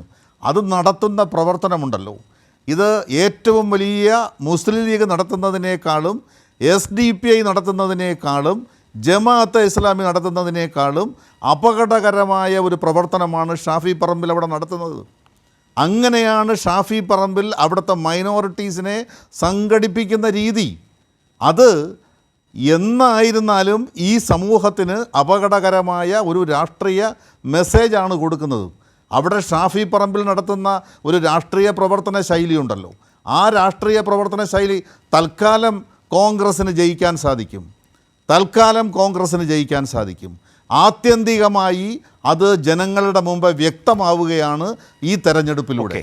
ഷാഫി പറമ്പിൽ നടത്തിയിട്ടുള്ള മുഴുവൻ രാഷ്ട്രീയ പ്രവർത്തനത്തിൻ്റെ ശൈലിയും അത് ജനങ്ങളുടെ മുമ്പിൽ ഈ തെരഞ്ഞെടുപ്പിലൂടെ വ്യക്തമായിട്ടുണ്ട്. ഞങ്ങൾക്ക് വളരെ വ്യക്തമായിട്ടറിയാം, ഞങ്ങളെ സംബന്ധിച്ചിടത്തോളം വ്യക്തമായ ധാരണയുണ്ട്. ഞങ്ങൾക്ക് വലിയ അപകടമൊന്നുമല്ല അവിടെ സംഭവിച്ചിരിക്കുന്നത്. ഞങ്ങൾക്ക് തിരിച്ചു വരാൻ കഴിയും. ഓക്കെ, ഞങ്ങൾക്ക് തിരിച്ചു വരാൻ കഴിയാവുന്ന ബേസുണ്ട്. പക്ഷേ ഷാഫി പറമ്പിലെ പോലെയുള്ള രാഷ്ട്രീയ നേതാക്കന്മാർ നടത്തിക്കൊണ്ടിരിക്കുന്ന ഒരു പ്രവർത്തന ശൈലിയുണ്ടല്ലോ, ഓക്കെ, ഓക്കെ, ആ പ്രവർത്തന ശൈലിയുടെ അപകടകരമായ പോക്ക് അത് തടയിട്ടേ മതിയാവൂ. ശരി. അത് രാഷ്ട്രീയപരമായി തന്നെ നേരിടേണ്ടി വരും. ആ രാഷ്ട്രീയ സാഹചര്യത്തിലേക്ക് തന്നെയാണ് ഞങ്ങളെ സംബന്ധിച്ചിടത്തോളം. എനിക്ക് വേറൊരു കാര്യം സൂചിപ്പിക്കാനുള്ളത്, പ്രിയ ശരത്ത്, ഞാൻ എല്ലാ ബഹുമാനവും വെച്ചുകൊണ്ട് ശ്രീ അഡ്വക്കേറ്റ് അനിൽകുമാറിനോട് ഞാനൊരു കാര്യം പറയുകയാണ്. അദ്ദേഹം എപ്പോഴും പറയുമ്പോൾ അദ്ദേഹം പറഞ്ഞൊരു വാചകമുണ്ട്. അദ്ദേഹം പറഞ്ഞു, നിയമം പൂട്ടിക്കെട്ടി, മഞ്ചേശ്വരം പൂട്ടിക്കെട്ടി, അദ്ദേഹം പാലക്കാട് പൂട്ടിക്കെട്ടി. ഞാൻ ചോദിച്ചോട്ടെ, ഞങ്ങളെപ്പോലത്തെ ഒരു പാർട്ടി കേരളത്തിലെ എത്രയോ തെരഞ്ഞെടുപ്പുകളിൽ ഞങ്ങൾ പരാജയപ്പെട്ടിട്ടുണ്ട്. ഈ തെരഞ്ഞെടുപ്പുകളിലൊക്കെ ഞങ്ങൾ പരാജയപ്പെടുമ്പോഴും ഞങ്ങൾ അതിനേക്കാളും ഊർജിതമായി ശക്തമായി സമൂഹത്തിലെ ജനങ്ങളുടെ ഇടയിൽ പ്രവർത്തിക്കുന്ന രാഷ്ട്രീയ പ്രസ്ഥാനമാണ്. അതുകൊണ്ടാണ് മിസ്റ്റർ അനിൽകുമാർ കഴിഞ്ഞ ലോകസഭാ തെരഞ്ഞെടുപ്പിൽ 20% വോട്ട് നേടി നിരവധി നിയോജക മണ്ഡലങ്ങൾ ഞങ്ങൾ മുമ്പോട്ട് വന്നത്. ശരി, ശരി. അത് താങ്കൾ ആദ്യം മനസ്സിലാക്കണം. താങ്കൾക്കോ താങ്കളുടെ പാർട്ടിക്കോ ഞങ്ങളുടെ പൂട്ടിക്കെട്ടാൻ ഈ ജമ്മത്ത് നടക്കില്ല എന്ന് ഞാൻ വിനയപൂർവ്വം സകല ബഹുമാനവും വെച്ച് പറയുക. ഞാൻ വരാം, താങ്കളിലേക്ക് വരാം. ഇവിടെ ലാല്, പാലക്കാടിനെ സംബന്ധിച്ച്, പാലക്കാടുമായി ബന്ധപ്പെട്ട് ഈ വിജയത്തിൽ മികച്ച ഭൂരിപക്ഷത്തോടെയാണ് ആ മണ്ഡലം UDF നിലനിർത്തിയത്, യാതൊരു സംശയവുമില്ല. അതിൽ ഈ പറഞ്ഞതുപോലെ നമ്മളിപ്പോൾ സംസാരിച്ച പോലെയുള്ള ഒരു വിഷയത്തിൻ്റെ പ്രശ്നം അന്തർലീനമായിട്ടുണ്ട്. പക്ഷേ അതുകൊണ്ട് മാത്രം ആ വിജയത്തെ പരിമിതപ്പെടുത്തേണ്ടതുണ്ടോ എന്നതുകൂടി ആലോചിക്കേണ്ട വിഷയമല്ലേ? മറുഭാഗത്ത് നോക്കൂ, പ്രചാരണ രംഗത്ത് വളരെ സജീവമായി നിന്ന ഒരു മുന്നേറ്റം സാധ്യമാകും എന്ന് പ്രതീക്ഷിച്ച ഇടതുമുന്നണിക്ക് അതിന് കഴിഞ്ഞിട്ടുമില്ല. വളരെ തുച്ഛമായ നിലയിലുള്ളൊരു വോട്ട് വിഹിതം മാത്രമാണ് വർദ്ധിച്ചിട്ടുള്ളത്. അപ്പോൾ ആ ബേസ് അങ്ങനെ നിൽക്കുന്നു. ചെറിയ വർധന ഉണ്ടായിട്ടുണ്ട്. പക്ഷേ അപ്പോഴും മറുഭാഗത്ത് 18,000-ൽ പരം വോട്ടിൻ്റെ ഭൂരിപക്ഷം നേടിയ UDFന് ഒരു മികച്ച വിജയം എന്ന നിലയിൽ പാലക്കാട് അവകാശപ്പെട്ടുകൂടെ? അതിന് തടസ്സങ്ങളുണ്ടോ? ഒരു വിജയത്തിന്റെ എന്താണ് നമ്മൾ ഒരു മതനിരപേക്ഷ രാഷ്ട്രത്ത്, ഒരു ജനാധിപത്യ റിപ്പബ്ലിക്കിൽ വിജയം കൊണ്ട് ഉദ്ദേശിക്കുന്നുള്ള ഒരു വലിയ പ്രശ്നമുണ്ട്. ഇവിടെ യഥാർത്ഥത്തിൽ സംഭവിക്കുന്നത്, ഇടതുപക്ഷത്തിന് അവിടെ എന്തുകൊണ്ട് മറ്റ് സ്ഥലങ്ങളിലെ പോലെ ഇടതുപക്ഷത്തിന് അവിടെ പെർഫോം ചെയ്യാൻ പറ്റാത്തതിന് കാര്യം എന്തെന്നുള്ളത് പ്രാഥമികമായി നമ്മൾ ചോദിക്കേണ്ട ചോദ്യമാണ്.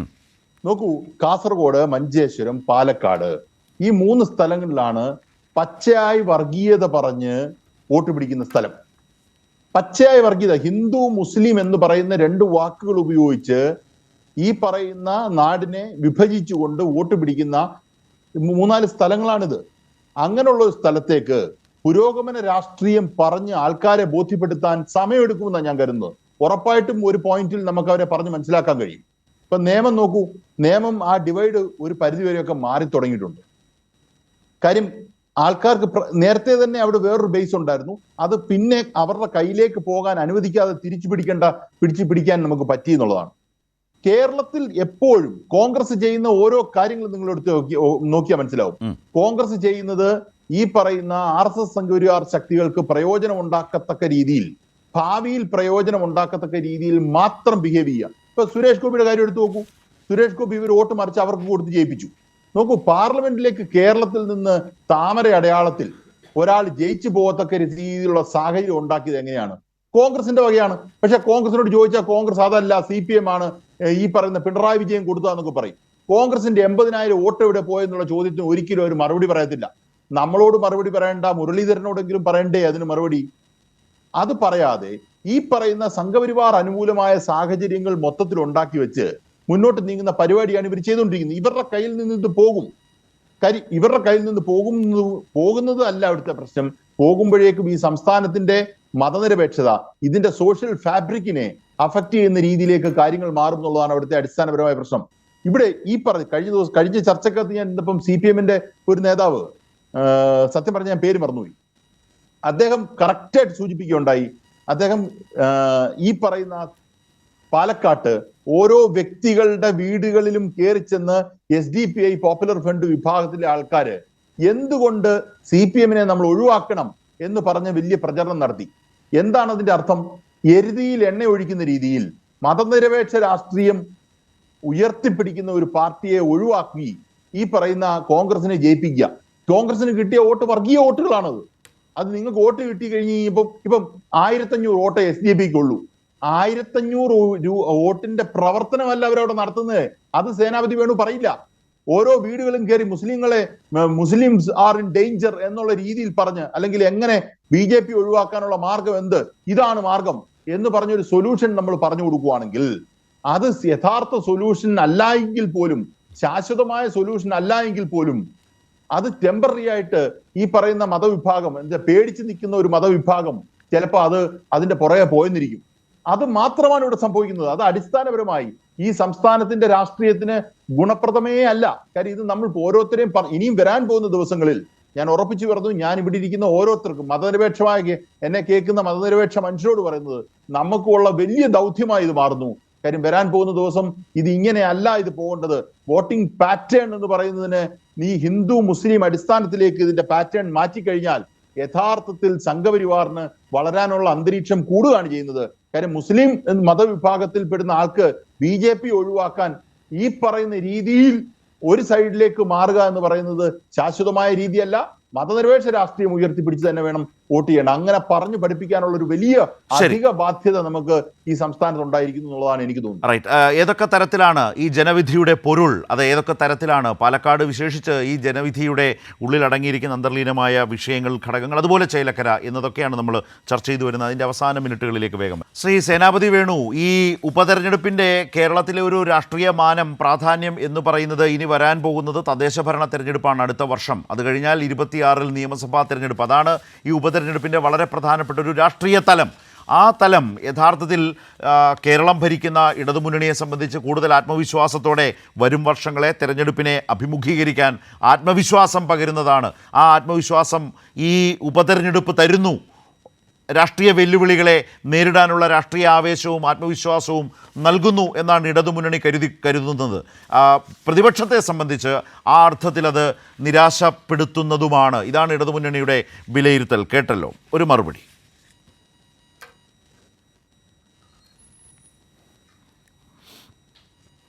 ഈ ശരത്ത്, എൻ്റെ ഒരു പരിമിതി എന്താന്ന് ചോദിച്ചു കഴിഞ്ഞാല്, ശരത്തിന് മറുപടി പറയണം, ലാൽകുമാറിന് മറുപടി പറയണം, ഞാൻ ഒന്നും ചോദിച്ചിട്ടില്ല.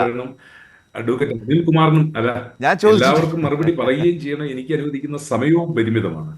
ഞാൻ അതുകൊണ്ടൊന്നും ചോദിച്ചില്ല. അല്ല, അങ്ങ് ചോദിച്ച ചോദ്യത്തിൽ ഞാൻ വരുന്നതിന് മുമ്പ് ഞാൻ സൗമ്യനായ ശിവൻകുട്ടിയുടെ വർത്തമാനം കേട്ടപ്പോൾ ഞാൻ അക്ഷരാർത്ഥത്തിൽ ശിവൻകുട്ടി ഞെട്ടിപ്പോയി കേട്ടോ. പറയുന്നത് കേൾക്കുന്നുണ്ടോ? ഉണ്ട്, കേൾക്കാം. ഞാന് ശിവൻകുട്ടി പറഞ്ഞത് കേട്ടപ്പോൾ ഞെട്ടിപ്പോയി. അഗ്രഹാരത്തിലും അകത്തെ തറയിലും ഒക്കെ, മൂത്താം തറയിലും ഒക്കെ പോയി അവിടെ സൗമ്യമായി സംസാരിക്കുന്നു, അവരോട് വെള്ളം കുടിക്കുന്നു, അവരുമായിട്ട് ഇടപഴകുന്നു എന്ന് പറഞ്ഞ് അങ്ങ് പിന്നീട് പറഞ്ഞ ഒരു കാര്യം, അത് ഷാഫി പറമ്പലിനെ പോലെ ഒരാളാണ്. ഇതിൽ ചെമ്പ് തെളിഞ്ഞു, ആ കാര്യത്തിൽ ഞങ്ങൾക്ക് തർക്കമില്ല. അത് അങ്ങയുടെ ഒരു രാഷ്ട്രീയ, അങ്ങയുടെ പ്രത്യയശാസ്ത്രത്തിന്റെ കുഴപ്പം. ഈ ഷാഫി പറമ്പലിനെ പോലെ ഒരാളെ, അങ്ങേപോലെ ഒരു രാഷ്ട്രീയക്കാരൻ ഇങ്ങനെയൊക്കെ വിലയിരുത്തുമ്പോൾ അതാണ് കേരളത്തിലെ മതനിരപേക്ഷ രാഷ്ട്രീയത്തിന് ഉണ്ടാകുന്ന അപകടം എന്ന് ഞാൻ അങ്ങേ ഓർമ്മപ്പെടുത്തുകയാണ്. പിന്നെ ലാല് പറഞ്ഞ ഒരു കാര്യം വളരെ ശരിയാണ്, അതിനെയും ഞാൻ പിന്തുണയ്ക്കുന്നു. കാരണം മതനിരപേക്ഷതയ്ക്ക് കോട്ടം തട്ടുന്ന ഒന്നും കേരളത്തിൽ ഉണ്ടാകാൻ പാടില്ല. അപ്പൊ കാഫിർ ഷോട്ട് ഉണ്ടാകാൻ പാടില്ല.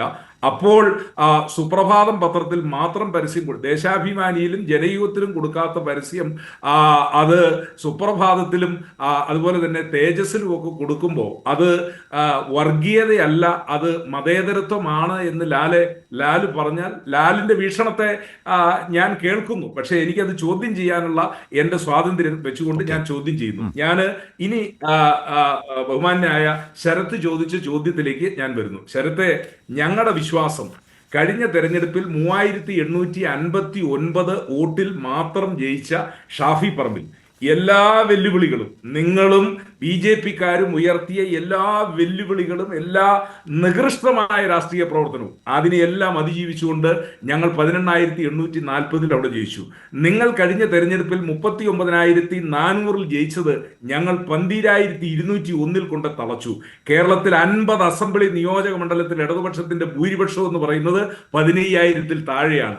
ആ 50 അസംബ്ലി മണ്ഡലം 15,000-ൽ താഴെയുള്ളത് ഞങ്ങൾ ചേലക്കരയെ മാനദണ്ഡമാക്കിക്കൊണ്ട് പറയുന്നു, ഞങ്ങൾ നിങ്ങൾ ഉയർത്തുന്ന വെല്ലുവിളിയെ ഏറ്റെടുക്കുന്നു. 2026-ലെ അസംബ്ലി തെരഞ്ഞെടുപ്പിൽ ഒരു സംശയവും വേണ്ട, കേരളത്തിൽ ഐക്യ ജനാധിപത്യ മുന്നണി തിരിച്ചു വരുന്നതിന്റെ സൂചന, ആ സൂചനയാണ് അത് പാലക്കാട്ട് നിന്നും ചേലക്കരയിൽ നിന്നും കേൾക്കുന്നത്. അതുകൊണ്ട് ഞങ്ങൾ ഈ തെരഞ്ഞെടുപ്പിനെ ഞങ്ങൾ ഈ തെരഞ്ഞെടുപ്പിനെ ഏറ്റവും ജനാധിപത്യപരമായ രീതിയിൽ കണ്ടുകൊണ്ട് ശരി. ഞങ്ങളുടെ ശക്തി മുഴുവൻ പ്രയോഗിച്ചുകൊണ്ട് ഈ ഗവൺമെന്റിനെതിരെയുള്ള ജനവികാരത്തെ പരമാവധി ഞങ്ങൾ മുതലെടുത്തിരിക്കുന്നു. അത് വരും വർഷം, ശരി. അടുത്ത വർഷം പഞ്ചായത്ത് തെരഞ്ഞെടുപ്പ്, അതിന്റെ പിന്നത്തെ വർഷം അസംബ്ലി തെരഞ്ഞെടുപ്പിൽ ഒരു സംശയവും വേണ്ട. ഞങ്ങൾ അതുകൊണ്ട് തികഞ്ഞ ശുഭാപ്തി വിശ്വാസത്തിലാണ്. ഒരു കാര്യം കൂടെ, CPIയുടെ ഒരു സ്ഥാനാർത്ഥിയെ നിങ്ങൾ അവിടെ നിർത്തിയിട്ട് എന്താണ് CPM ചെയ്തതെന്ന് ബിനോയ് വിശ്വം പറയുന്നു. നിങ്ങൾ പറഞ്ഞല്ലോ അവിടെ രാഹുൽ ഗാന്ധി ഒളിച്ചോടി പോയി എന്ന്. 4,10,931 വോട്ടിന്റെ ഭൂരിപക്ഷമാണ് ഞങ്ങൾ അവിടെ നേടിയത്. അത് ഇവിടെ അനിൽകുമാർ പറഞ്ഞ പോലെ വേറെ ആരെങ്കിലും നിന്നാൽ കിട്ടുമെന്നുള്ള വിശ്വാസമൊന്നും ഞങ്ങൾക്കില്ല. പക്ഷേ നിങ്ങൾ ഉയർത്തിയ ഈ കള്ളപ്രചരണങ്ങളെ എല്ലാം അതിജീവിച്ചുകൊണ്ട് ഞങ്ങൾ ഭൂരിപക്ഷം രാഹുൽ ഗാന്ധിക്ക് കഴിഞ്ഞ പ്രാവശ്യം കിട്ടിയതിനേക്കാൾ ഭൂരിപക്ഷം വർദ്ധിപ്പിച്ചിരിക്കും. അത് ഞങ്ങൾക്ക് ആത്മവിശ്വാസം നൽകുന്നു. ഒരു സംശയമില്ല, ആ ആത്മവിശ്വാസത്തിലാണ് ഞങ്ങൾ മുന്നോട്ട് പോകുന്നത്. ഏതായാലും താങ്കൾ ആഗ്രഹിച്ച അത്രയും കാര്യങ്ങൾ പറയാനുള്ള സമയം കിട്ടി എന്ന വിശ്വാസത്തോടെയാണ് ഞാൻ ശ്രീ അനിൽകുമാറിലേക്ക് പോകുന്നത്. ശ്രീ അനിൽകുമാർ, ചുരുക്കി, അതായത് ഇടതുമുന്നണിയുടെ ആത്മവിശ്വാസത്തെക്കുറിച്ച് 26ലേക്ക് പോകുന്നതിനെക്കുറിച്ച് താങ്കൾ പങ്കുവച്ചു. അതേ മട്ടിൽ പാലക്കാട് പ്രതിപക്ഷത്തിന് ആത്മവിശ്വാസം പകരുന്നു. ചേലക്കരയുടെ അനുഭവത്തിൽ നിലവിലുള്ള നല്ല ഭൂരിപക്ഷമുള്ള മണ്ഡലങ്ങളെ ആ വെല്ലുവിളി നേരിട്ടുകൊണ്ട് തന്നെ നേരിടാൻ കഴിയുന്ന പ്രതിപക്ഷമായി മാറാൻ ഈ ഉപതെരഞ്ഞെടുപ്പ് അവർക്കും ആത്മവിശ്വാസം തരുന്നു എന്നാണ് പറഞ്ഞു വെച്ചത്.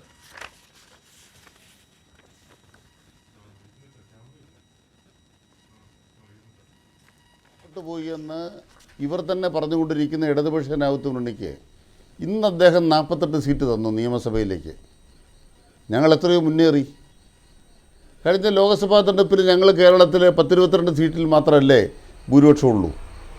അതിപ്പോൾ 48 നിങ്ങളിപ്പോൾ തന്നെ അനുവദിച്ച് തന്നു കഴിഞ്ഞല്ലോ. അതിനർത്ഥം എന്താണ്? കേരളത്തിലെ ജനങ്ങൾ ഇടതുപക്ഷ ജനാധിപത്യത്തിനുകൊണ്ട് അടിത്തറയെ ഭദ്രമായി കാത്തിരിക്കുന്നു.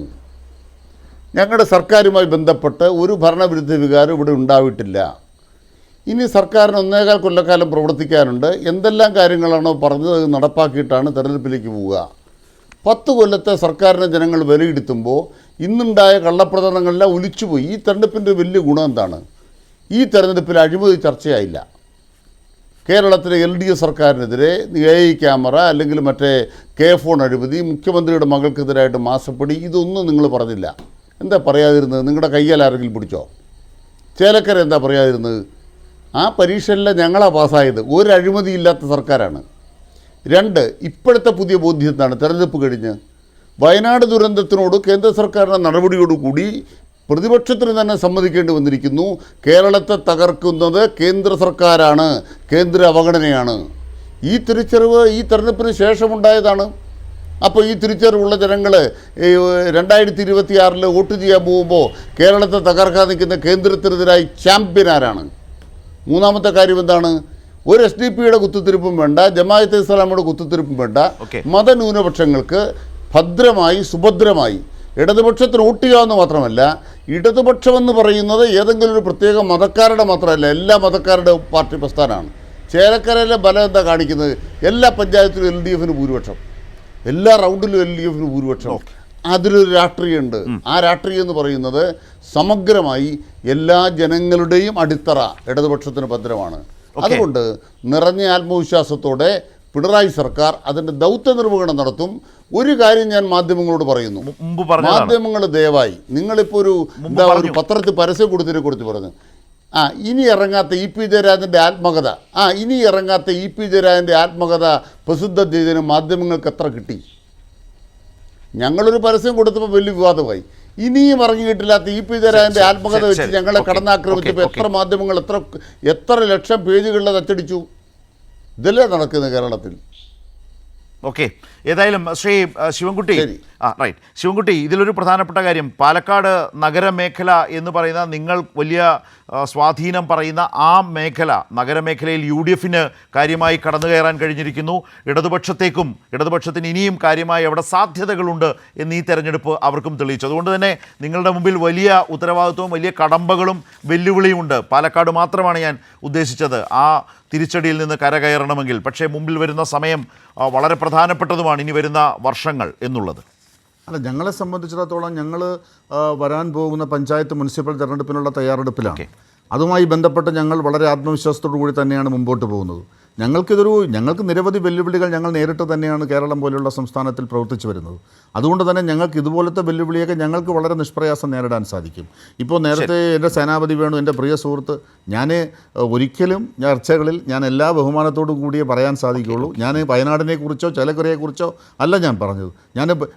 ഈ തെരഞ്ഞെടുപ്പ് ഒരു പുതിയ വെല്ലുവിളിയാണ്. ഈ തെരഞ്ഞെടുപ്പിൽ നിരവധി വെല്ലുവിളികൾ ഉയർന്നിട്ടുണ്ട്. ആ വെല്ലുവിളികൾ ഒരു രാഷ്ട്രീയ സംവിധാനത്തിന് എത്ര കണ്ട് എല്ലാ രാഷ്ട്രീയ പാർട്ടികൾക്കും അതെങ്ങനെയാണ് അത് മുന്നോട്ട് പോകാൻ കഴിയുന്നത്, ഇതൊരു പാഠം തന്നെയാണ്. അതിൽ ചില വിഷയങ്ങളുണ്ട്, ചർച്ചകളിൽ നമുക്ക് പറയാൻ കഴിയാത്ത സാഹചര്യങ്ങളാണ്. ഞങ്ങളെ സംബന്ധിച്ചിടത്തോളം വളരെ ആത്മവിശ്വാസത്തോടു കൂടി ശരി രണ്ട് വാചകത്തിൽ, അതായത് നിലവിൽ കേരളത്തിലെ ഭരണ മുന്നണിയെ പ്രതിപക്ഷം നേരിടുന്ന ഒരു രീതിയുണ്ട്, മാധ്യമങ്ങൾ സമീപിക്കുന്ന രീതിയുണ്ട്. നമ്മളത് ചർച്ച ചെയ്താണ്, അതിലേക്കല്ല ഞാൻ പോകുന്നത്. ആ ഒരു പതിവ് ട്രാക്കിൽ തന്നെ ഇനിയും കേരളത്തിലെ പ്രതിപക്ഷത്തിന് മുന്നോട്ട് പോയാൽ അവരാഗ്രഹിക്കുന്ന ഒരു റിസൾട്ടിലേക്ക് എത്താൻ കഴിയുമോ? ഒരു പരിശോധന, മുരളീധരൻ പറഞ്ഞത് ഞങ്ങൾക്ക് ജനങ്ങൾ നൽകിയൊരു വാണിംഗ് ആണ് ചേലക്കര എന്നാണ്. അല്ല, ഞാൻ ഇതിനകത്ത് പറയാൻ ശ്രമിക്കുന്ന ഒറ്റ കാര്യമുള്ളൂ. ചേലക്കരയിലെ LDF കുറഞ്ഞ വോട്ടിനെ കുറിച്ച് ഇവർ പറയുന്ന ഭരണവിരുദ്ധ വികാരം എന്നല്ലേ, അത് ഭരണവിരുദ്ധ വികാരമാണെന്ന് ഇവർ ഉറപ്പിച്ചു പറയണം. ഈ മാധ്യമങ്ങളെ വീണ്ടും കൂട്ടുപിടിച്ച് വീണ്ടും വീണ്ടും വീണ്ടും വീണ്ടും ഇതേ രീതിയിൽ അവർ പ്രവർത്തിക്കണം. ശരി, അപ്പോഴേ നമുക്ക് എളുപ്പമാകുള്ളൂ. കാര്യം ഒരു കാര്യം എനിക്ക് ഉറപ്പാണ്, ശരത്തേട്ടന്റെ മാധ്യമ വർഗത്തോട് നാട്ടിലുള്ള ജനങ്ങൾക്ക് പുച്ഛമാണ്. ഇവർ പറയുന്ന ആരും വിശ്വസിക്കുന്നില്ല. അവർക്ക് ഈ മീഡിയ, പ്രതിപക്ഷത്തിനെ സംബന്ധിച്ചിടത്തോളം ഈ മീഡിയ മാത്രമേ ഉള്ളൂ എന്നുള്ളതാണ് കാര്യം. കള്ളത്തരങ്ങൾ ഇങ്ങനെ പറഞ്ഞുകൊണ്ടേയിരിക്കും. അത് അപ്പൊ അങ്ങനെ പറയുന്നത് നമ്മൾ കഴിഞ്ഞ തെരഞ്ഞെടുപ്പിന്റെ കാലത്തും കണ്ടതാണ്, കഴിഞ്ഞതിന്റെ മുമ്പത്തെ തെരഞ്ഞെടുപ്പിലും കണ്ടതാണ്, ഇനി വരാൻ പോകുന്ന തെരഞ്ഞെടുപ്പിലും ഞാൻ കാണും. നിങ്ങൾക്കുള്ളത് രാഷ്ട്രീയ അടിത്തറയല്ല, മാധ്യമ അടിത്തറയാണ്. ആ മാധ്യമ അടിത്തറ എന്ന് പറഞ്ഞു കഴിഞ്ഞാൽ അത് ഒരു ദിവസം അവർ സംഘപരിവാറിന്റെ കൂട്ടത്തിൽ പോകും എന്നുള്ള കാര്യത്തിൽ എനിക്കൊരു അതുകൊണ്ട് തന്നെ ഞാൻ ഈ ചർച്ച അവസാനിപ്പിക്കുന്ന ഒരു ഘട്ടത്തിൽ ഒരു കാര്യം വ്യക്തമാണ്, ജനക്ഷേമകരമായ നടപടികളുമായി മുന്നോട്ട് പോകുന്ന ഒരു സർക്കാരിനെ ഏത് ഘട്ടത്തിലും ജനം കൈയൊഴിയില്ല എന്നുള്ളതാണ് ചേലക്കര നൽകുന്ന പാഠം. അതേസമയം വൻ വിജയം നേടുമ്പോഴും വർഗീയതയുമായി സന്ധി ചെയ്തു എന്ന ഗുരുതര ആക്ഷേപം ആ വലിയ വിജയത്തിനു മേൽ കറുത്ത പാടായി തീരില്ലേ, മാറില്ലേ, നിലനിൽക്കില്ലേ എന്ന ചോദ്യവും മറുഭാഗത്ത് ഉയരുന്നുണ്ട്. ഇന്നത്തെ ഈ ഉപതെരഞ്ഞെടുപ്പ് ജനവിധിയുമായി ബന്ധപ്പെട്ട ന്യൂസ് ആൻഡ് വ്യൂസ് ചർച്ച അവസാനിക്കുന്നു.